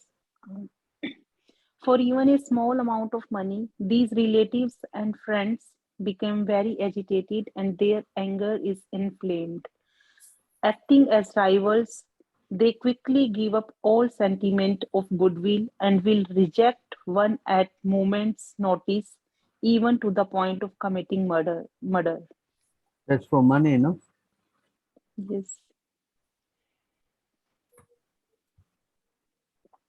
Those who obtain human life, which is prayed for even by the demigods, and in that human birth become situated as first class Brahmanas, as extremely fortunate, if they disregard this important opportunity, they are certainly killing their own self interest and thus achieve a most unfortunate end.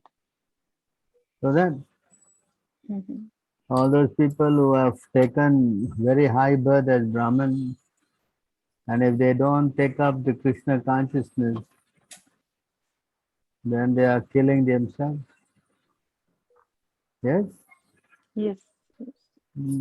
Most of them are very degraded because Krishna has given them good brain. Huh? Yes. Temples are allowed to do business. Someone asked the question. Yes, if the money is all given to the deities, then you're not implicated, you know. Understand? If you're doing business and you have to, you are involved when you're taking a cut, then that's going to be dangerous, no? Mm-hmm. Because whenever you take money, greed comes in, no? Yes. Yes, Prabhu. Correct? I want more and I want more. Please read.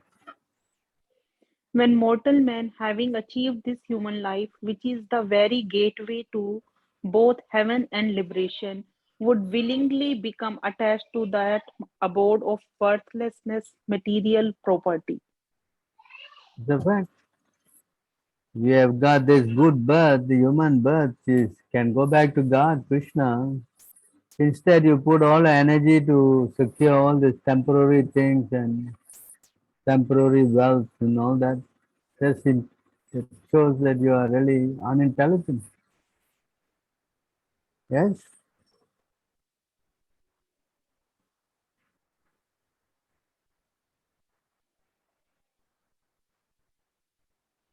One who fails to distribute his wealth to the proper shareholders, the demigods, sages, forefathers, and ordinary living entities, as well as his immediate relatives, in laws, and own self, is maintaining his wealth simply like a yaksha and will fall down.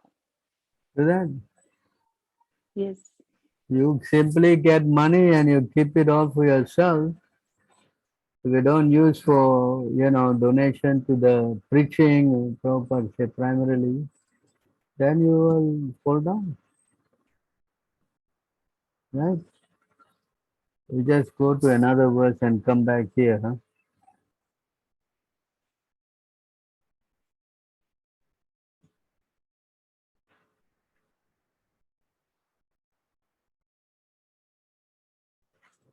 In a minute, huh? yes. Then see what happens when you become greedy, because trying to keep all your money for yourself is like becoming a kripana, Yes?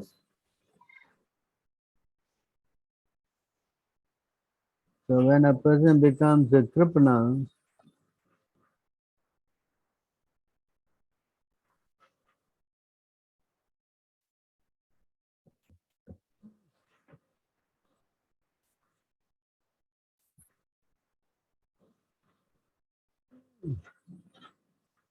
once you become greedy, you see what happens.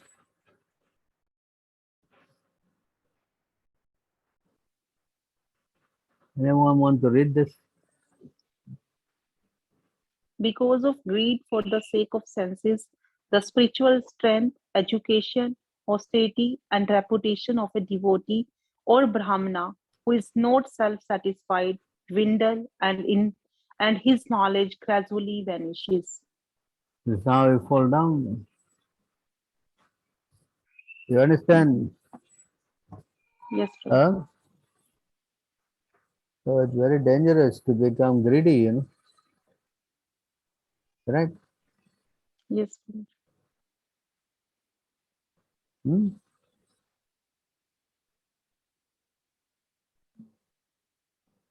So this is how you fall down with greeds.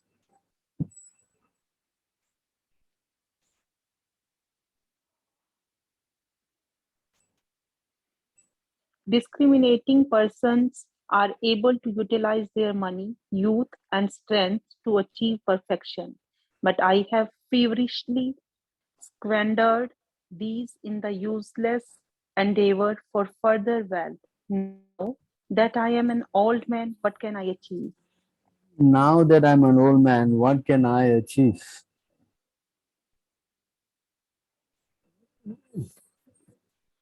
Why must an intelligent man suffer by his constant vain efforts to get well? Indeed, the whole world is most bewildered by someone's illusory potency. So that's what everybody is trying to do, Get more and more money. Yes, Yes. that's all it is, just how to get money. Come back to this again. Huh? Some men practice. No. Come back to this. Mhm.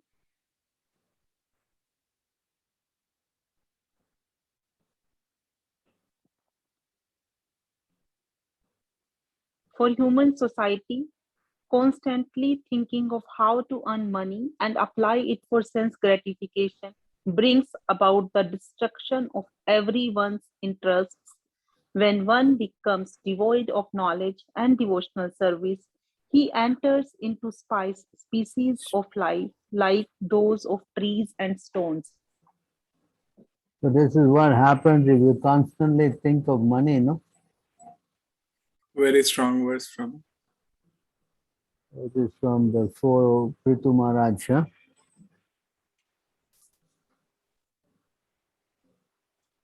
So you want to end up at trees and stones? No, Prabhu. No. Hello, American stone. Huh? Become one No, of the Prabhuji. redwood tree. Redwood tree, they will stay for 1,000 years. Mm.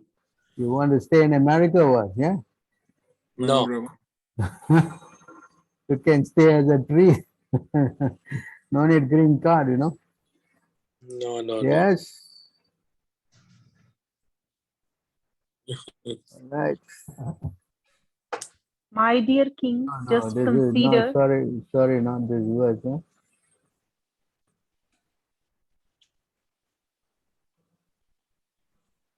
Missed it. So I have to go back again. What was the number that's now? Anyone remember? 25. 422:33 we saw, Prabhu. Oh, that was, 22. 22. no, the last one was 4. 22. Okay, here.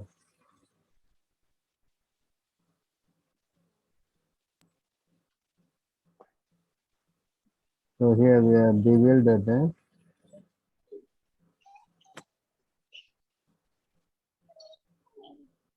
For one Read. who is in the Read on. For one who is in the grip of death, what is the use of wealth for those who offer it sense gratification, or those who offer it, or for that matter, any type of fruitive activity which simply cause one to again take birth in the material world? So what is the use of all this wealth? No? Correct?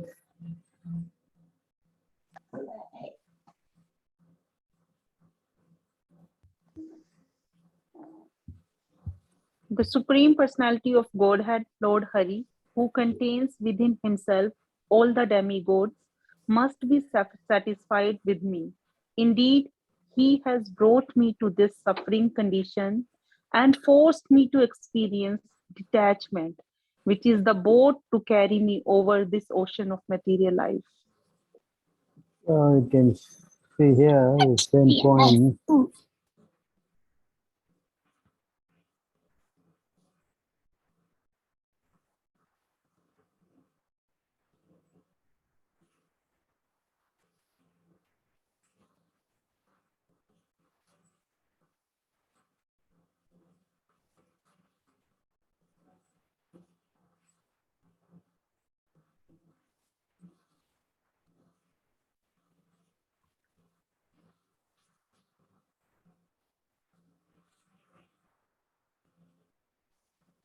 The personality of Godhead said, if I specially favor someone, I gracefully deprive him of his wealth. Then the relatives and friends of such a poverty-stricken man abandon him. In this way, he suffered one distress after another. So this is the first thing Krishna does if so he favors someone, you know. It takes away his wealth. Happened to Prabhupada. No? Yes, Prabhu. His business failed, no more money, nothing. Right? Thus, this is why many people don't like to worship Krishna. You know?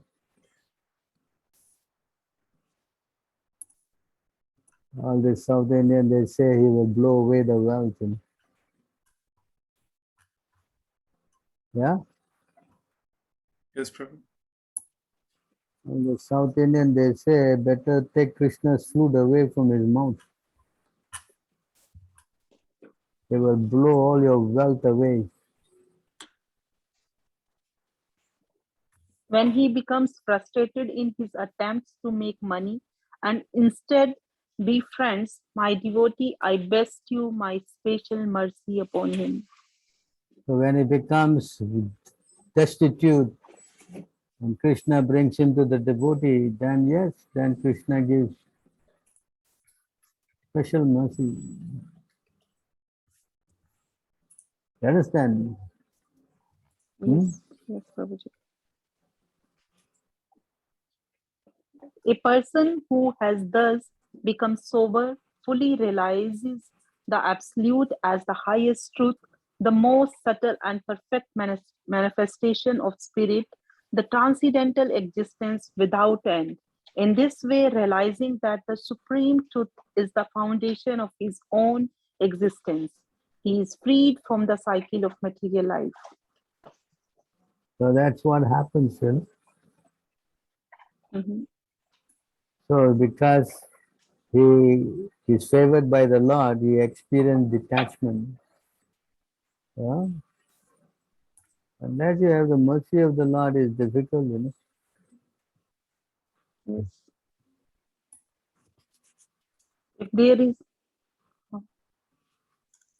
If there is any time remaining in my life, I will prefer austerity and force my body to subsist on the bare necessities. Without further confusion, I shall pursue that which constitutes my entire self interest in life, and I shall remain satisfied within the self. So then he became detached. This Brahmin who had so much money, now he lost everything. So he became, like a sadhu.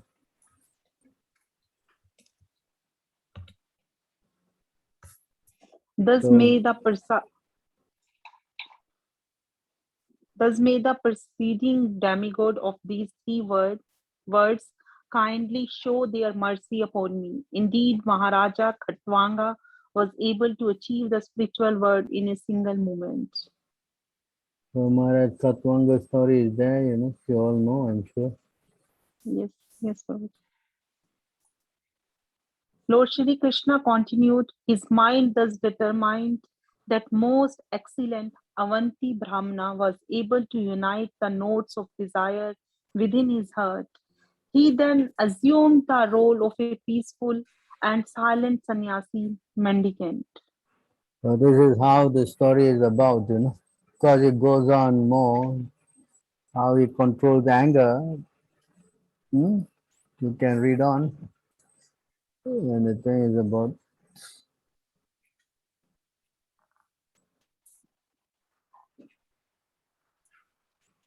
He wandered about the earth, keeping his intelligence, senses, and life air under control. To beg charity, he traveled alone to various cities and villages. He did not advertise his advanced spiritual position and thus was not recognized by others.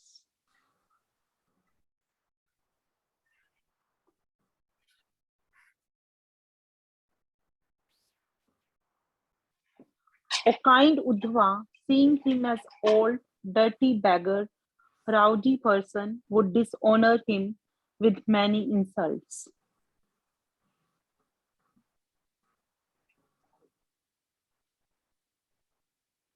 Some of these persons would take away his sannyasi robe and some the water pot which he was using as a begging bowl. Some took his deer skin seat, some his chanting beads, and some would steal his torn, ragged clothing.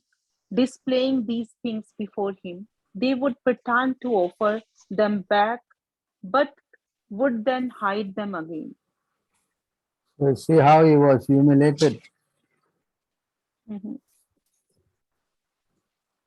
When he was sitting on the bank of a river, about to partake of the food that he had collected by his begging, Such sinful rascals would come and pass urine on it, and they would dare to spit on his head. So you see how we are preaching.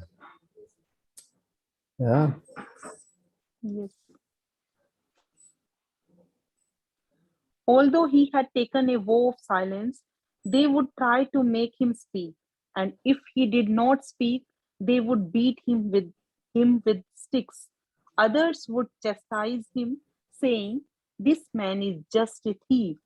And others would bind him up with rope, shouting, "Tie him up, tie him up."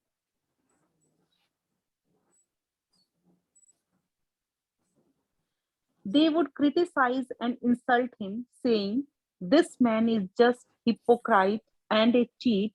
He makes a business of religion simply because he lost all his wealth and his family threw him out." Yeah. I also got accused. They said I never worked in my life,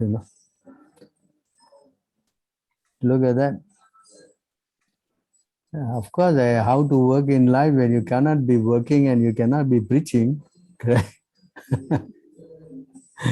Because they are an ass. They want me to also become an ass, Preaching is also a working, right?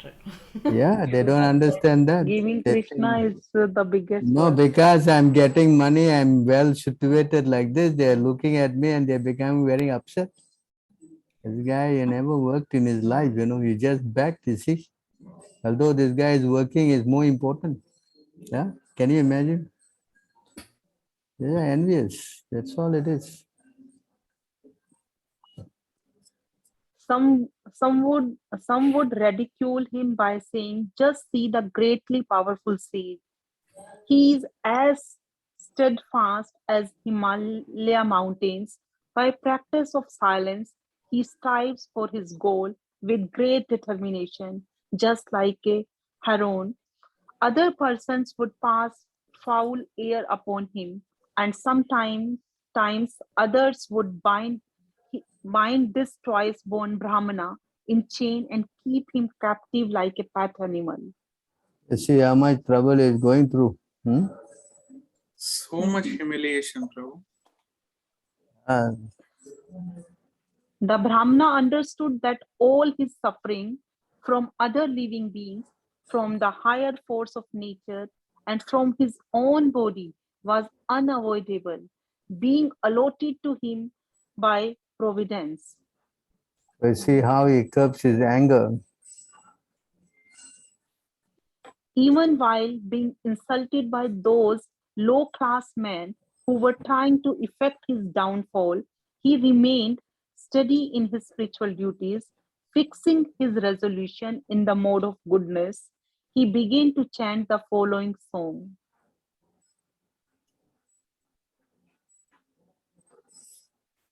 The Brahmanas. Kirtida Mataji, can you read? Yes, the Brahmana said, though these people are not the cause of my happiness and distress, neither are the demigods, my own body, the planet, my past work, or a time. Rather, it is the mind alone that causes the happiness and distress and perpetuates the rotation of material life. So you see how he saying the whole problem is my mind. Mhm. The powerful mind actuates, actuates the functions of the material modes, from which evolves the different kinds of the material activity in the mode of the goodness, ignorance, and passion. From the activities in each of these modes, develop the corresponding status of a life.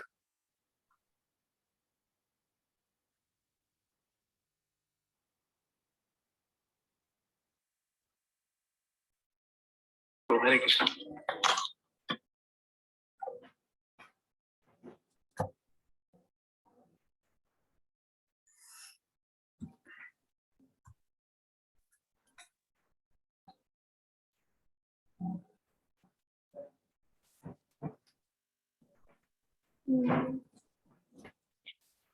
Although present along with the struggling mind within the material body, the super soul is non enduring because he is already endowed with the transcendental enlightenment.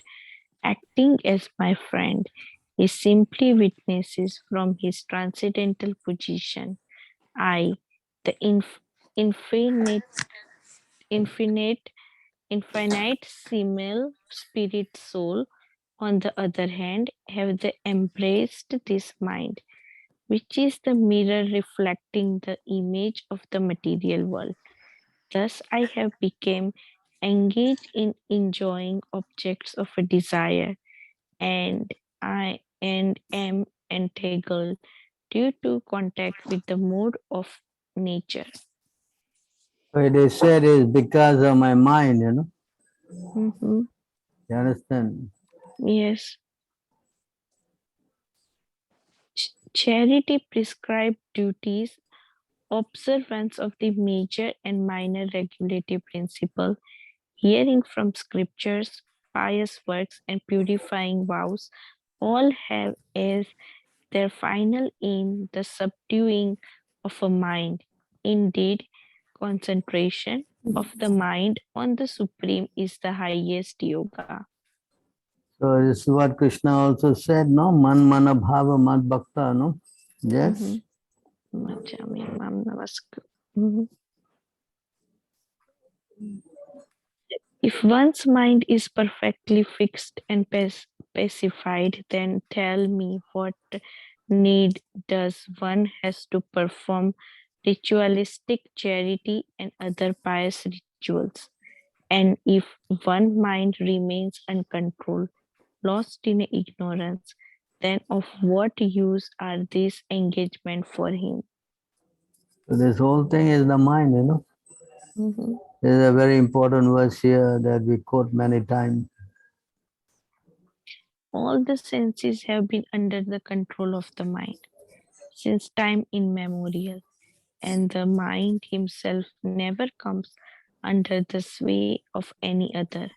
He is stronger than the strongest, and his godlike power is fearsome. Therefore, anyone who can bring the mind under control become the master of all the senses. You see how this mind is the cause of all the problems. Yes, yes, wonderful. This one. And when you don't control the mind, can you read on? Failing to conquer this irrepressible enemy, the mind, whose urges are intolerable and whose Intolerable. intolerable and who torments the heart, many people are completely bewildered and create useless quarrel with others. Thus, they conclude that other people are either their friends, their enemies, or parties indifferent to them. So this is what happens when you cannot control your mind. Then you are making a lot of quarreling and fighting. So those people you classify, they are my friends, these guys are my enemies, these guys are indifferent, neutral. You understand? So in this way you are always having a lot of problems because you only talk about your friends and you criticize your enemies. You understand? And when they are neutral people hear this, yeah, he said this and he said that, and this is what's going on in the material world. Yes, you're working in your place. That's all it is. Hey, can you imagine? He spoke like that about you. What? This is what it is. Yes, because the mind is not controlled. Correct? Yes, Prabhuji. Persons who identify with the body, which is simply the product of the material mind, are blinded in their intelligence, thinking in a terms of I and mine, because of their illusion of this is I, but that is a someone else. They wander in endless darkness. So this is the bodily concept of life, I and mine. So this all because of identifying with the mind. So when you are with your mind, you only can be in the bodily concept of life. Mm-hmm. Understand? That's why we have to go beyond this mind, by bringing the mind to the service of the Lord. That's the whole idea. Mm. If you say that these people are the cause of my happiness and distress, then where is the place of the soul in such a conception? This happiness and distress pertain not to the soul but to the interactions of the material bodies. If someone bites his tongue with his own teeth, at whom can he become angry in his suffering? Yes? Mhm.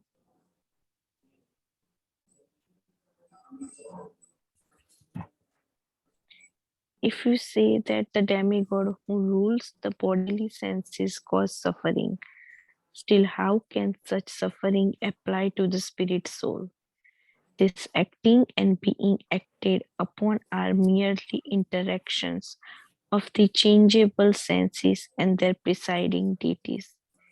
When one limb of the body attacks another, with whom can the person in that body be angry? See how it's analyzing and becoming free from anger. Mm. If the soul himself were the causes of happiness and distress, then we could not blame others, since happiness and distress would be simply the nature of the soul.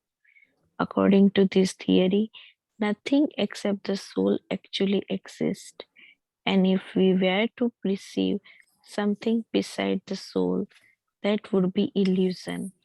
Therefore, since happiness and distress do not actually exist in this conception, why become angry at oneself or other?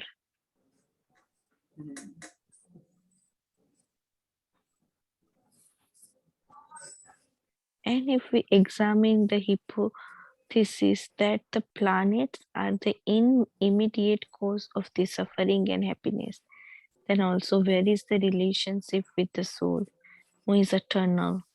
After all, the effect of the planet applies only to things that have taken a birth. Expert astrologers have moreover explained how the planets are only causing a pain to each other. Therefore, since the living entity is distinct from these planets and from the material body, against whom should he vent his anger?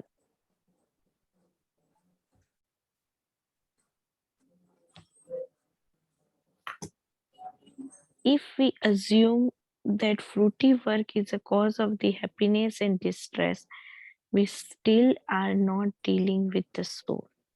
The idea of material work arises when there is a spiritual actor who is a conscious and the material body that undergoes the transformation of the happiness and distress as a reaction to such work.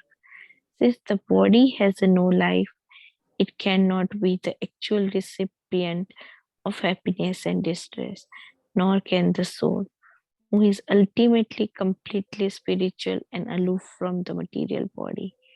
Since karma thus has Prabhuji, an here, ultimate. just have a question here, Prabhu.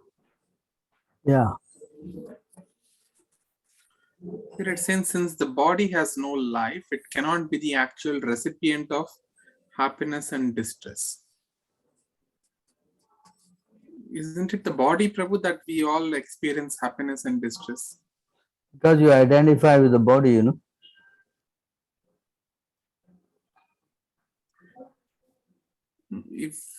If you are understanding that you are a spirit soul, then you don't care for that happiness and distress, no? I mean, something physically, if we get some pain, someone hits us, the pain, still the soul is Yeah, in the so body. but the feels the pain. soul, the pain is felt. Yes, I don't doubt it. But you understand that you are the soul and you don't take it seriously, you know.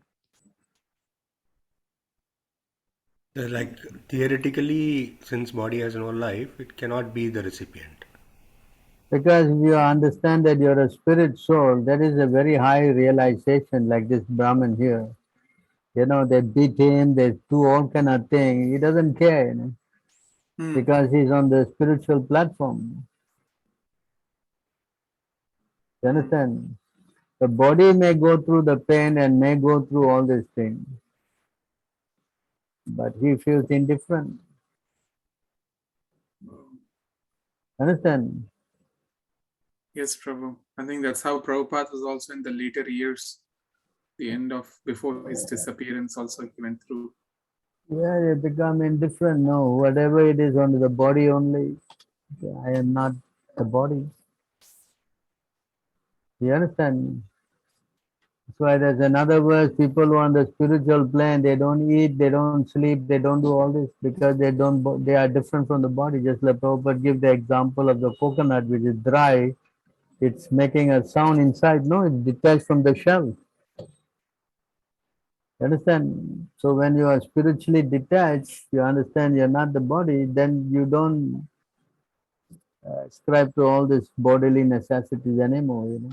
You forget to eat, you forget to sleep. Krishna has to maintain the body by making you eat, sleep, and all that. You understand? Yes, Prabhu. Like a man who is Krishna give the example of a man who's intoxicated. You know, he doesn't know he has clothes on. Yes. Okay. Yes, Prabhu. Yeah. Take out that verse for you.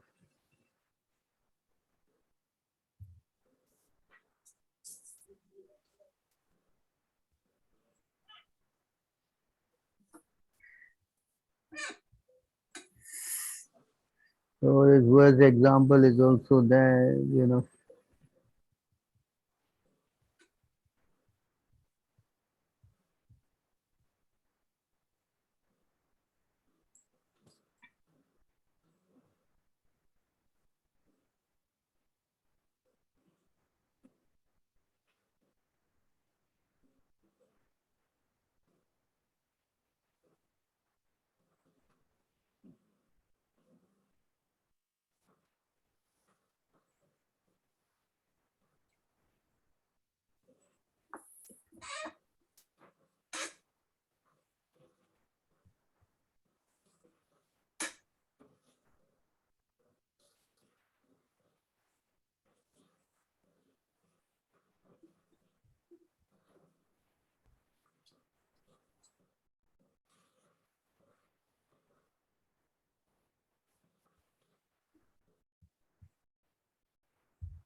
The verse is here.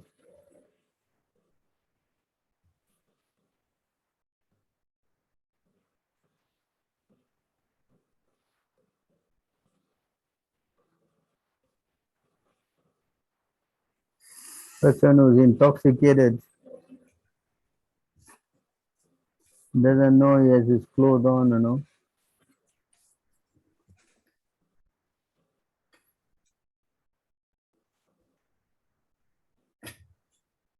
Give me a minute, I'm trying to locate that verse. Yeah, sure, Prabhu.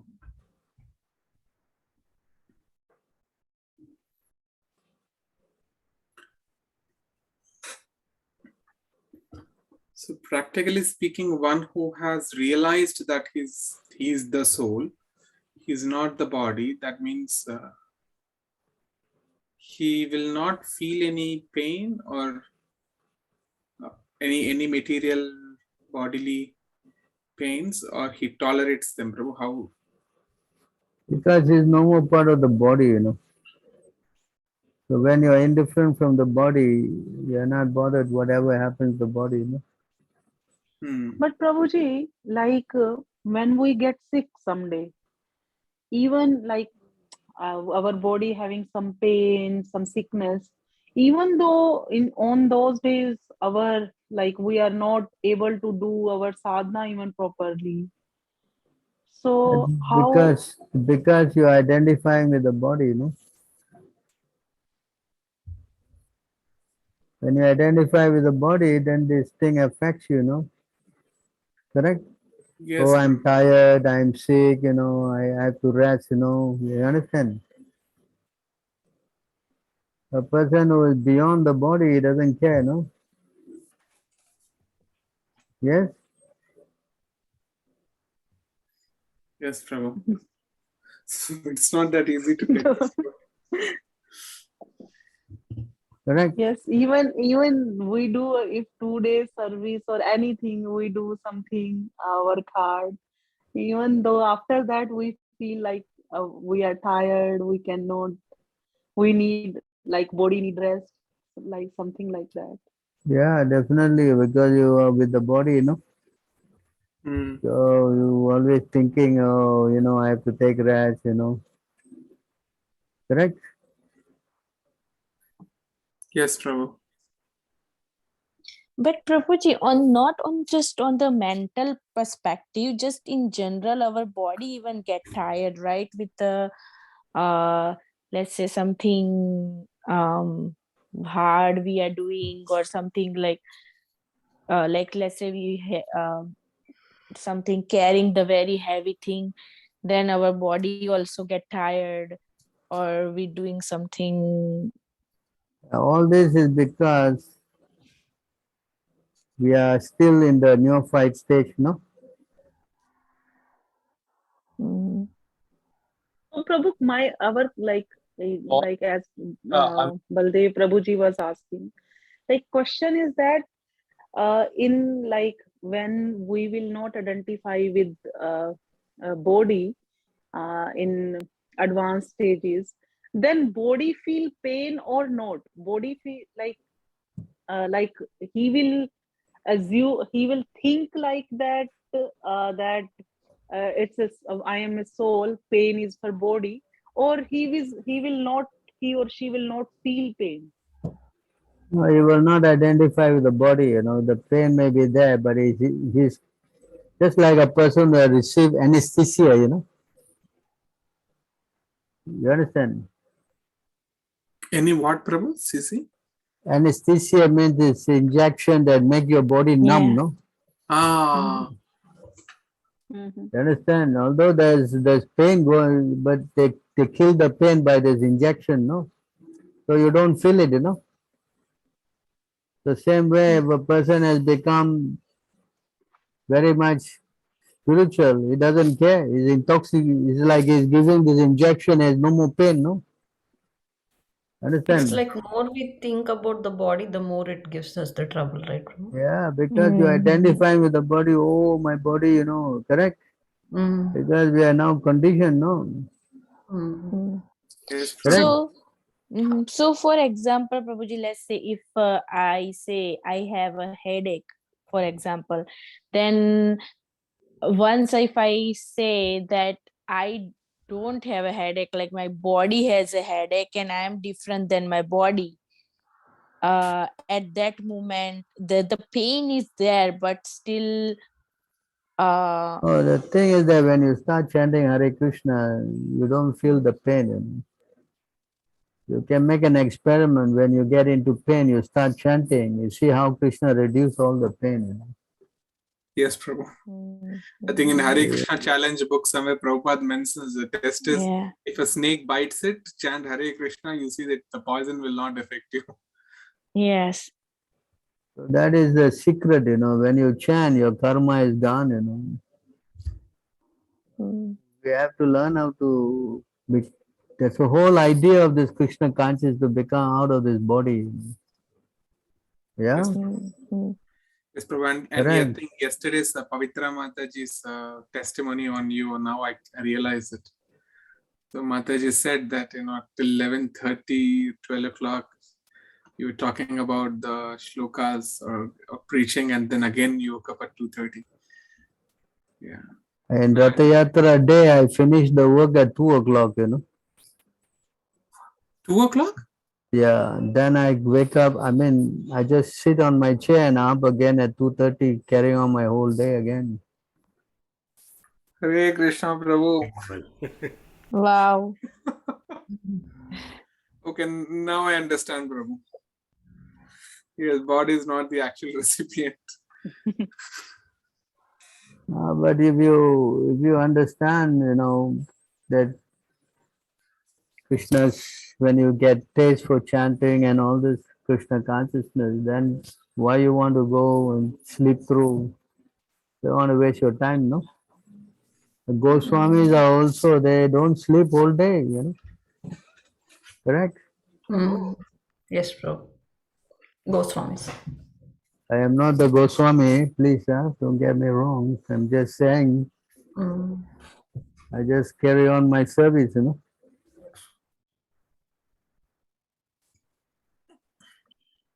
I have to find this verse of this intoxication. Let me find it and I'll post it to you. Sure, Prabhu. Taking me my time because they will clearly explain, what it means. Like an intoxication person doesn't know he has his clothes on or not, I think it was in 10, 11, 3 or something. I'm sure it's 11, 3, somewhere in 11, 3 or 11, 5. I have to find it out for you, huh?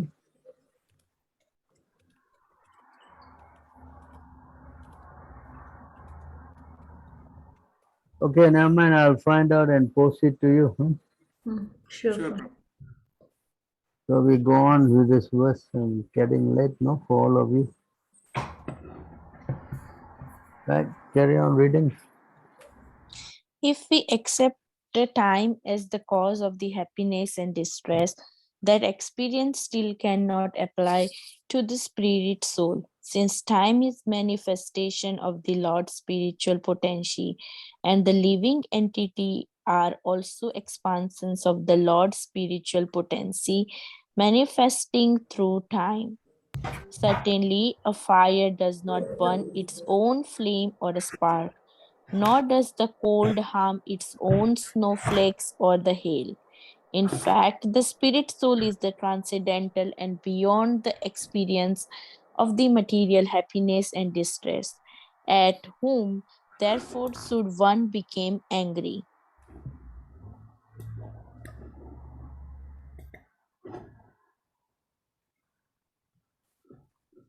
The false ego gives shape to illusionary material existence and thus experience material happiness and distress. The spirit soul, however, is the transcendental to the material nature.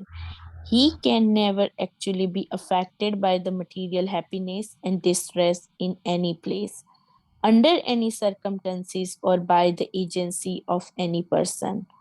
A person who understands this has nothing whatsoever to fear from the material creation.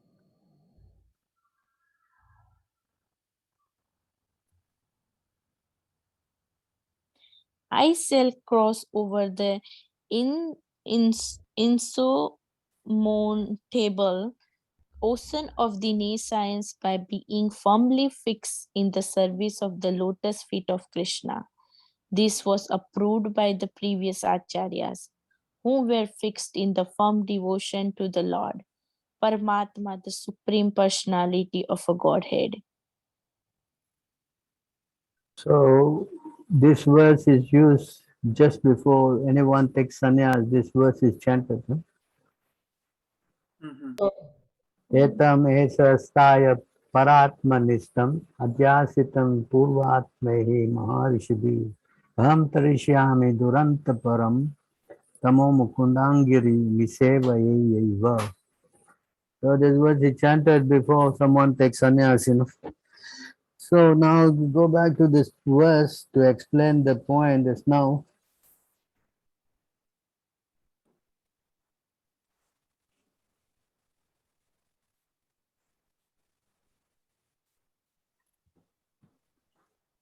You want to read this?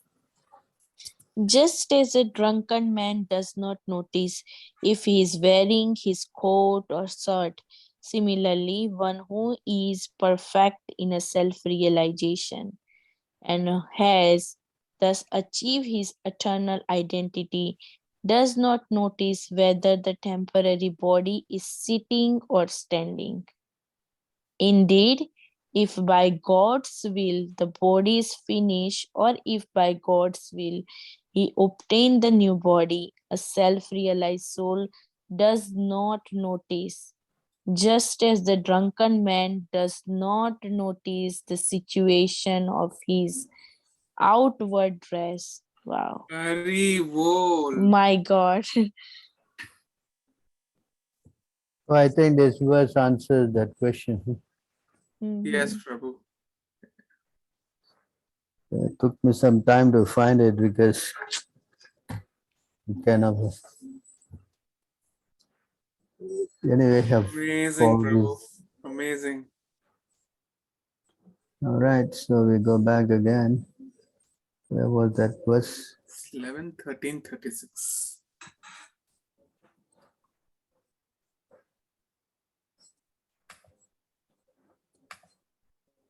So in this material world, other than Prabhupada, who is this self-realized soul, Prabhuji?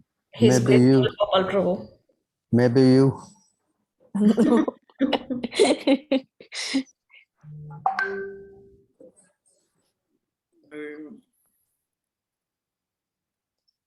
No. To read Lord on. Krishna, Lord Read. Sri Krishna said, thus becoming detached upon the loss of his property, this sage gave up his moroseness. He left home, taking sannyasa, and began to travel about the earth. Even when insulted by foolish rascal, he remained unwavered from his duty and chanted this song. Baldev Prabhu, you want to read? Yeah, sure. No other force besides his own mental confusion makes the soul experience happiness and distress. Wow. Oh my God. Mental confusion, Prabhu. Yeah, because he's identifying with the body, no? Very well. We're all in mental confusion, Prabhu. His perception of friends, neutral parties, and enemies, and the whole material life he builds around his perception are simply created out of ignorance. Ignorant means you identifying with the body. Yes, Prabhu. All a mental concoction. My dear Uddhava, fixing your intelligence on me, you should thus completely control the mind. This is the essence of the science of yoga. It's exactly Arjuna was told Manmana Bhava Mad Bhakta, here how Krishna is elaborating it. And they say don't read the 11 canto. Crazy guys. Nonsense.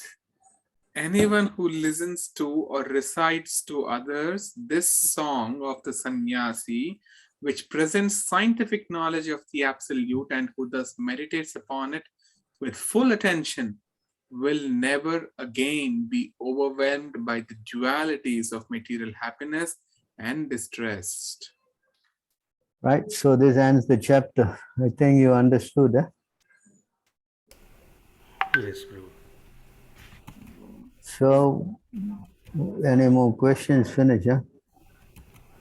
So Prabhuji, I have a quick question. So I mean, we heard before that we shouldn't, I mean, you just mentioned also, like we shouldn't read Canto 11.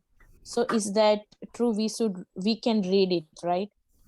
You just read it, no? Yeah.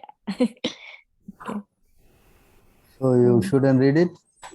No, we should. I mean, that's what we knew before, but yeah, I Those people now who speak realize. like that, have not even read the Bhagavad Gita.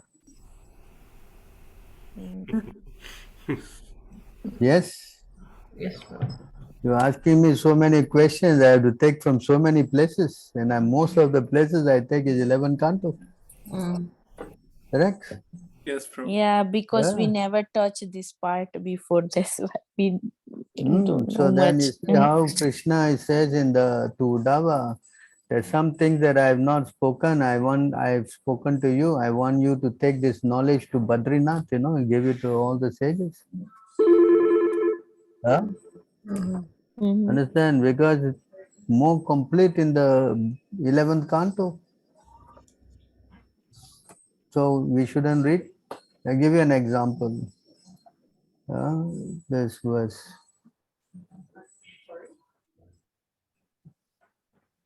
Bhagavad Gita, huh?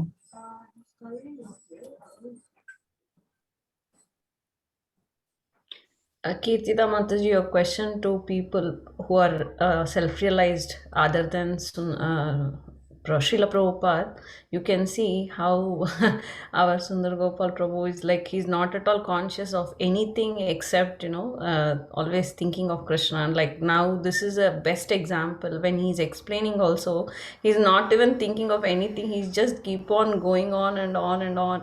How much he's engrossed in the instructions of Srila Prabhupada that you can see so much, I really admire and fall at his lotus feet, like, how greatly he's explaining.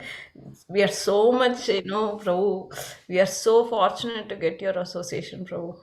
Yes, yes, Mataji. I don't think the Hare Krishna movement like these words, no? Whatever they think, Prabhu, I can see that clearly how much you're completely, attached to the instructions of Srila Prabhupada, and how nicely you're following all these things. And you're not at all thinking about anything else except this. Can you read this? The living entities in this conditioned world are my eternal fragmental parts. Due to conditioned life, they are struggling very hard with the six senses, which include the mind. So this verse is very famous verse, all of you know, no? Mamaya angso jiva loke jiva bhuta, correct? I'm going to show you something in the 11th canto, huh?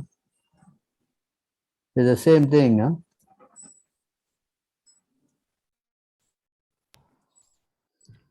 This verse is the same. Ekai seva mama says, mama satya. Huh? So you read this.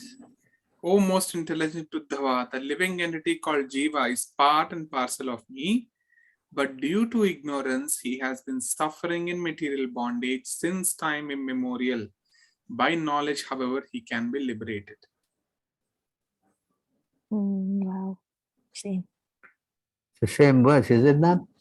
But there's one extra thing that said here. What is that? By knowledge.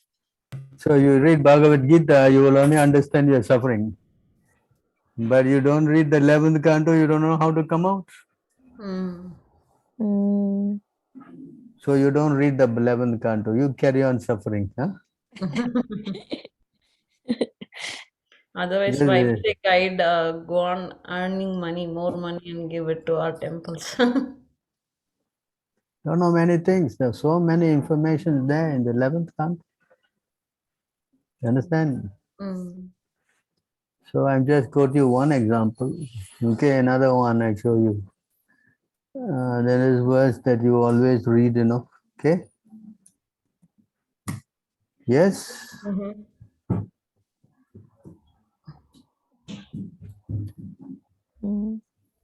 Yes, we really, right? By heart. Janma karma Prabhupada quote this many times, no? Yes. One who knows the transcendental nature of my appearance and activities does not, upon leaving the body, take his birth again in this material world, but attains my eternal abode, O Arjuna. Correct? Yes, Prabhu.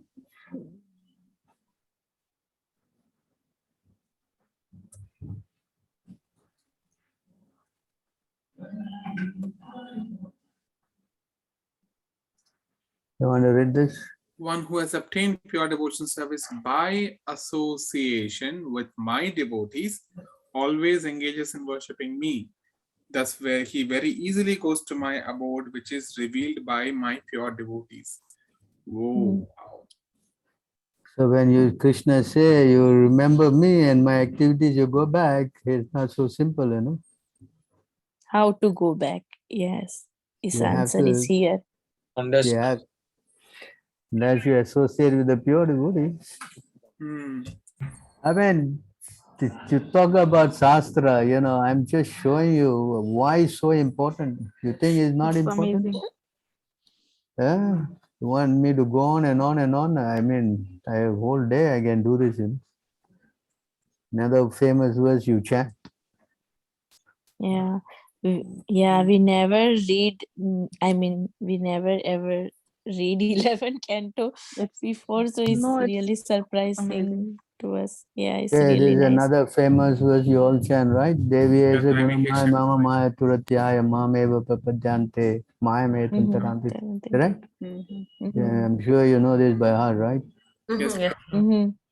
This divine energy of mind consisting of the three modes of material nature is difficult to overcome, but those who have surrendered unto me can easily cross beyond it. Right? This is correct? Yes. But it's not so easy,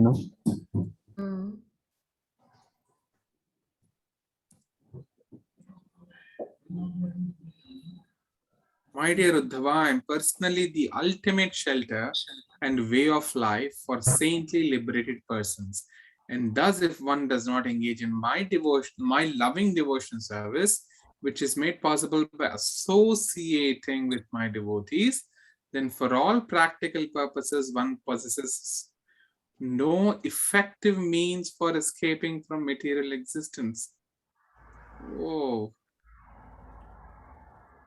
Same verse. You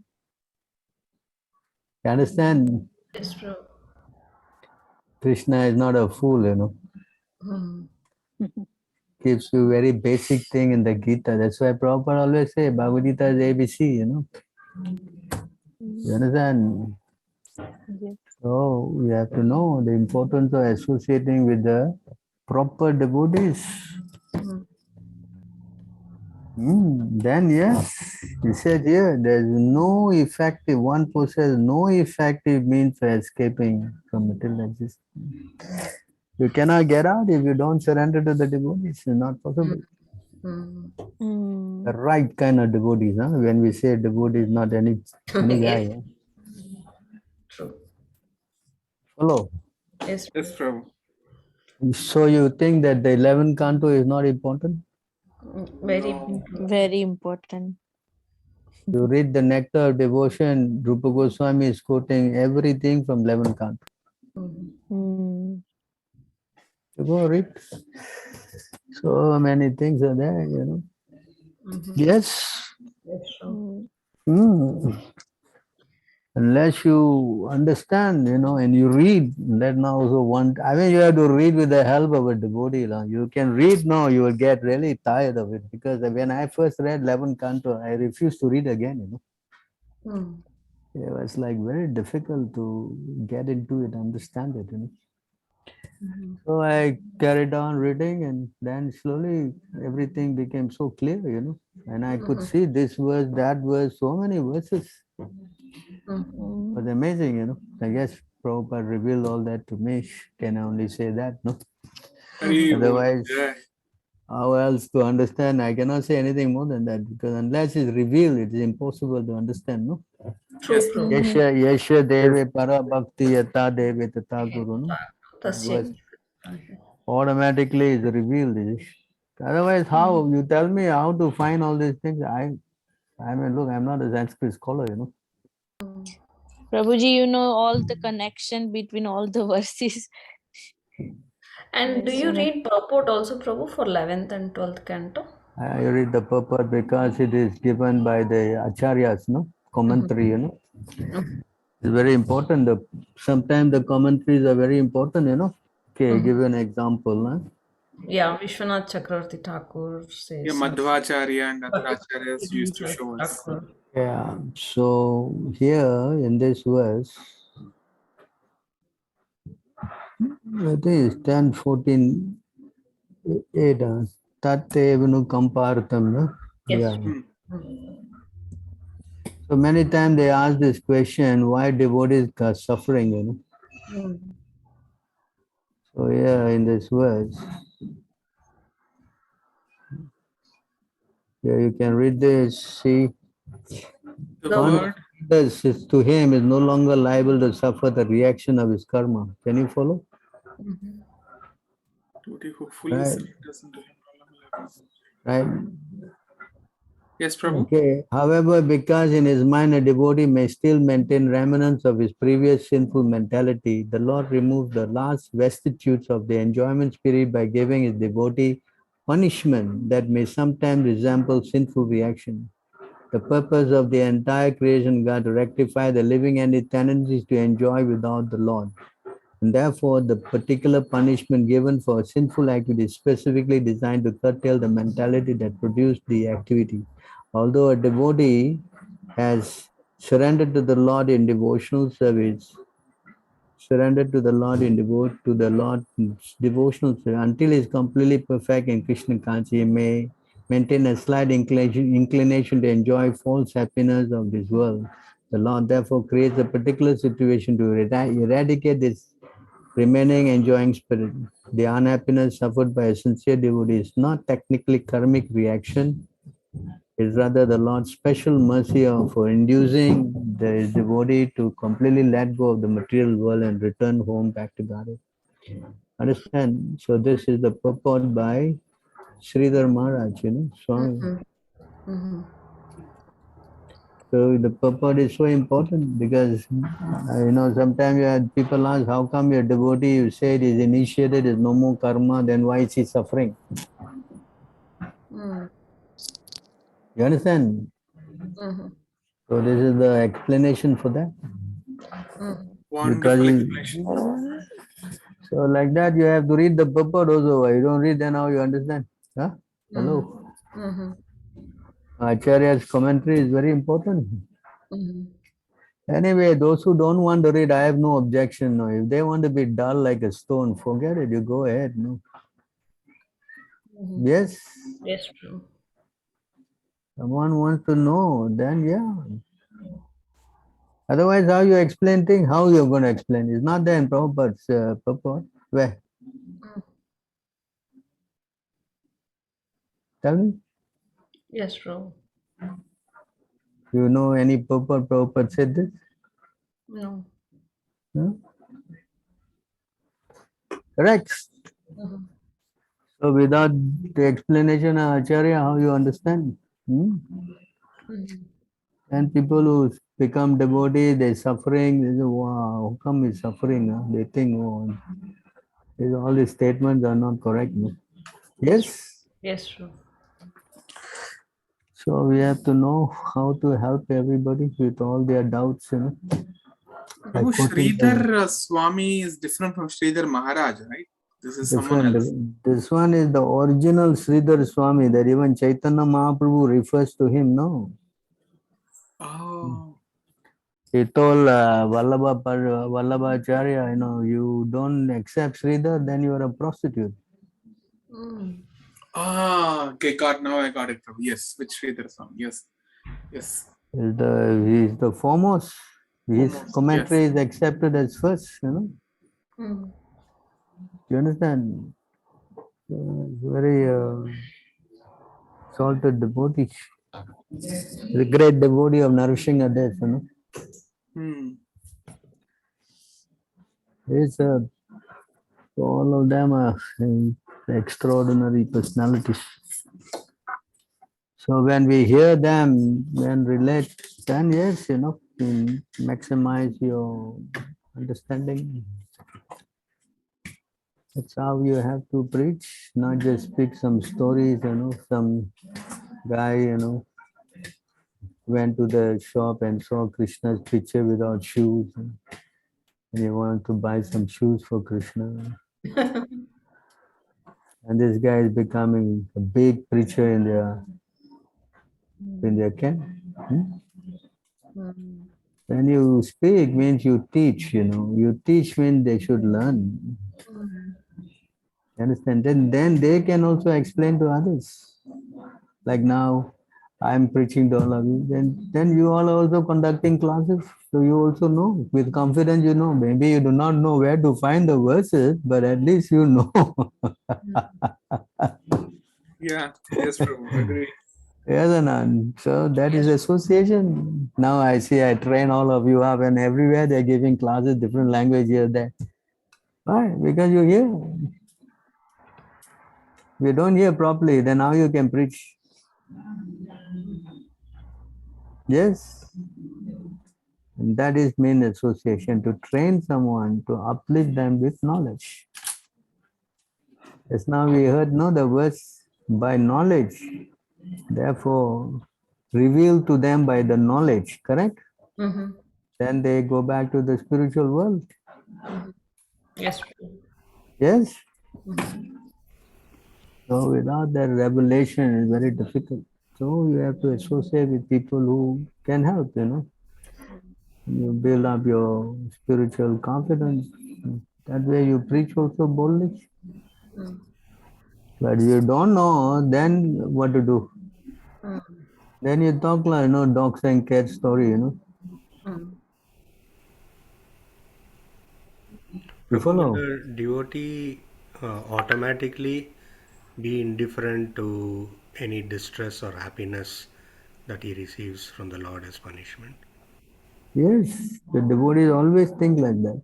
In this verse, no? No, I mean, will he automatically feel that, or he will still say, "Oh, I'm feeling distressed," Just but now let I me not. showed you the drunkard man thing, no? Uh, The moment you are advanced, then you don't care. You don't notice. I think that's the word you use. Yeah, Notice. Yeah. you don't bother also, you know. You're not conscious of your body at all. You're always Krishna conscious, so you will Yeah. not feel that. Yes, Krishna has to feed you. Krishna has to take care of the body for you because you don't care. There's Mm. another verse on that also, you know. Mm. The Lord maintains the devotee when he's in a very advanced position because he's different already. You understand? Because that all are exalted positions. If we don't have a breakfast, we go, you know, we faint. Very fallen from. And if the breakfast is khichdi, the face goes 10 miles long. Very true. That's our position. We are living Our to eat. position, Prabhu, not yours. We are living to eat. We are not eat to live, you know. That's a different thing. Understand? So the position is very different. Huh? So we just carry on and serve Prabhupada. That's our only hope. Mhm. Our only hope is to serve Prabhupada. That's all. If Prabhu, did Prabhupada, you have to put efforts to stop eating, controlling all those things? It automatically happened that you quit eating everything. yeah, it's just that of course, I was eating. Then I got diabetic. You know, when I was 53 years old. Then I started slowly to cut down the rice, and then I started only eating lunchtime. Evening time, I will not eat. I'll just take some little snack like nuts or something. Then in the year 2019, I decided to only eat in the evening. That's it. Mm. So by and by, you know, the body accepted it. So because I tried to do in the early days, that'll be difficult. No, my body was younger. No, so Mm. as you grow older and older, your body becomes a little bit more adjust, you know, to the one time. And actually, eating one time is very important because that just like I read, Markandeya Muni, he will be going out collecting a food and all that, and he will only eat one time in the evening. Mhm. So it's a very, I think, I mean, now I'm saying easily control your senses, eating, no disease comes to you. I didn't get attacked by COVID. Huh? All the temple, everyone got it. I didn't get it. You know? Mm. Two things, taking cold shower in the morning and eating only less. Then your life and your whole body get regulated very easily, you know. Prabhu, you said two things. One is cool shower, and what is the other one, Prabhu? Taking less food, you know. Less. Oh. Cold shower is difficult in your place, you know, the winter time. I don't know, you can do that kind of thing. You may get a heart attack, you know. Mm. So you got to uh, just yourself. Mm. That way you get a lot of health, your health becomes solid. Taking cold shower in the morning, it gives produce a lot of, Heat. white cells, and, that gives you a lot of immunity. Mm. I mean, I can see I'm taking cold shower every day, 2:30 in the morning, sometime earlier, 2 o'clock, sometime 1:30. Mm. So I feel pretty much healthy. At my age, I'm 67. Nobody will look at me and say I'm 67. No problem. One time I was going to one place, and then the lady arranging the hotel was saying to the hotel managers, there will be 2 men and one elderly man. Two devotees and one elderly man. So when I landed there, she was asking, who is the elderly man here?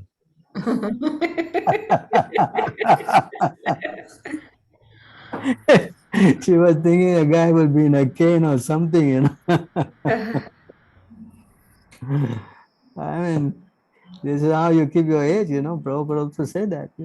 Chant, follow the rules and regulations seriously, you will always look youthful. Yeah. Yeah. Prabhuji, That's another problem I had. I went to this Mayapur at that time in the year 2000 or something. And and you're going to offer flower to Prabhupada I during think Guru in Puja. Vrindavan, Prabhu. I was also there exactly at that time. Was I it? saw you also. Yeah. Oh, you saw me, huh? Yeah. So Even I I was was, thinking you're very young. Like I don't think he's Prabhupada disciple. I thought so. yeah, when I was lining up to put, the Bengali stopped me. Hey, you cannot, this only Prabhupada disciple can offer. And then this Satwik was behind me, right? Stop it, he is Prabhupada disciple. Because they were surprised I'm so young, how can I be a Prabhupada disciple? Yeah. True, true. Yeah, even now also, because in the Ritvik thing, now they think that I became I'm Ritvik, someone initiated me now as a Prabhupada disciple. I don't know that I joined in 75, Hmm. Oh, some so blessings. Prabhuji, what time you gonna come to United States, Prabhu? We are waiting here. Yeah.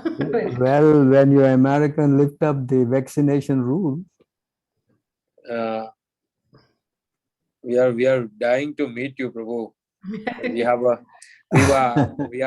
We want to organize the big Hare Krishna festival. They are coming to Dallas, so a lot of devotees going to become congregational. We are waiting for that. well, I don't know. I just depend on Krishna when he's opening the gate for me to go. I have not only go to America, I've go to so many places, and all are waiting because I have not been there for the past 2-3 years, almost. Yeah, but when you plan to come first, you choose the United States and then all of the different countries, because Yes. you have For not. also many days, Prabhu, not just few Yeah. days. No, Prabhu, you finish all the places and then come here and stay just like Prabhupada used to say for 1 year, 2 years, something like that. Yeah, that is also. Otherwise, everyone will disturb you. also So fine. finish all the places, come Yes. back, come here. We are looking for a house. So Yes, that is definitely also stay. fine. So we can establish here a lot of big congregation, and then Hare Krishna festival we And can then organize. Subhadra will be upset. She said, come and Yes, stay with Prabhu. me. You have to come here and stay She for gonna 1 year become. at least. I don't know where I will go like this. Every place, Prabhu, stay 1 year in every place. Otherwise, we'll die, Prabhu.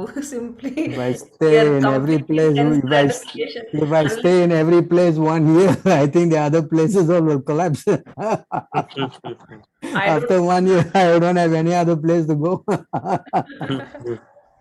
No, now No, Prabhu, China you is can very stay strong, here Prabhu. forever. The first thing that where Singapore lifted up the vaccination thing, first call I got was from Vijay Kishore, Prabhu. He Oh. said, Prabhu, the vaccination is out already. No, when you come into Philippines, first.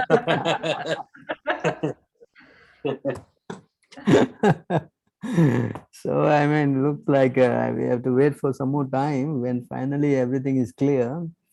So, the meantime, you go on preaching and making more devotees and get everything more strengthened up.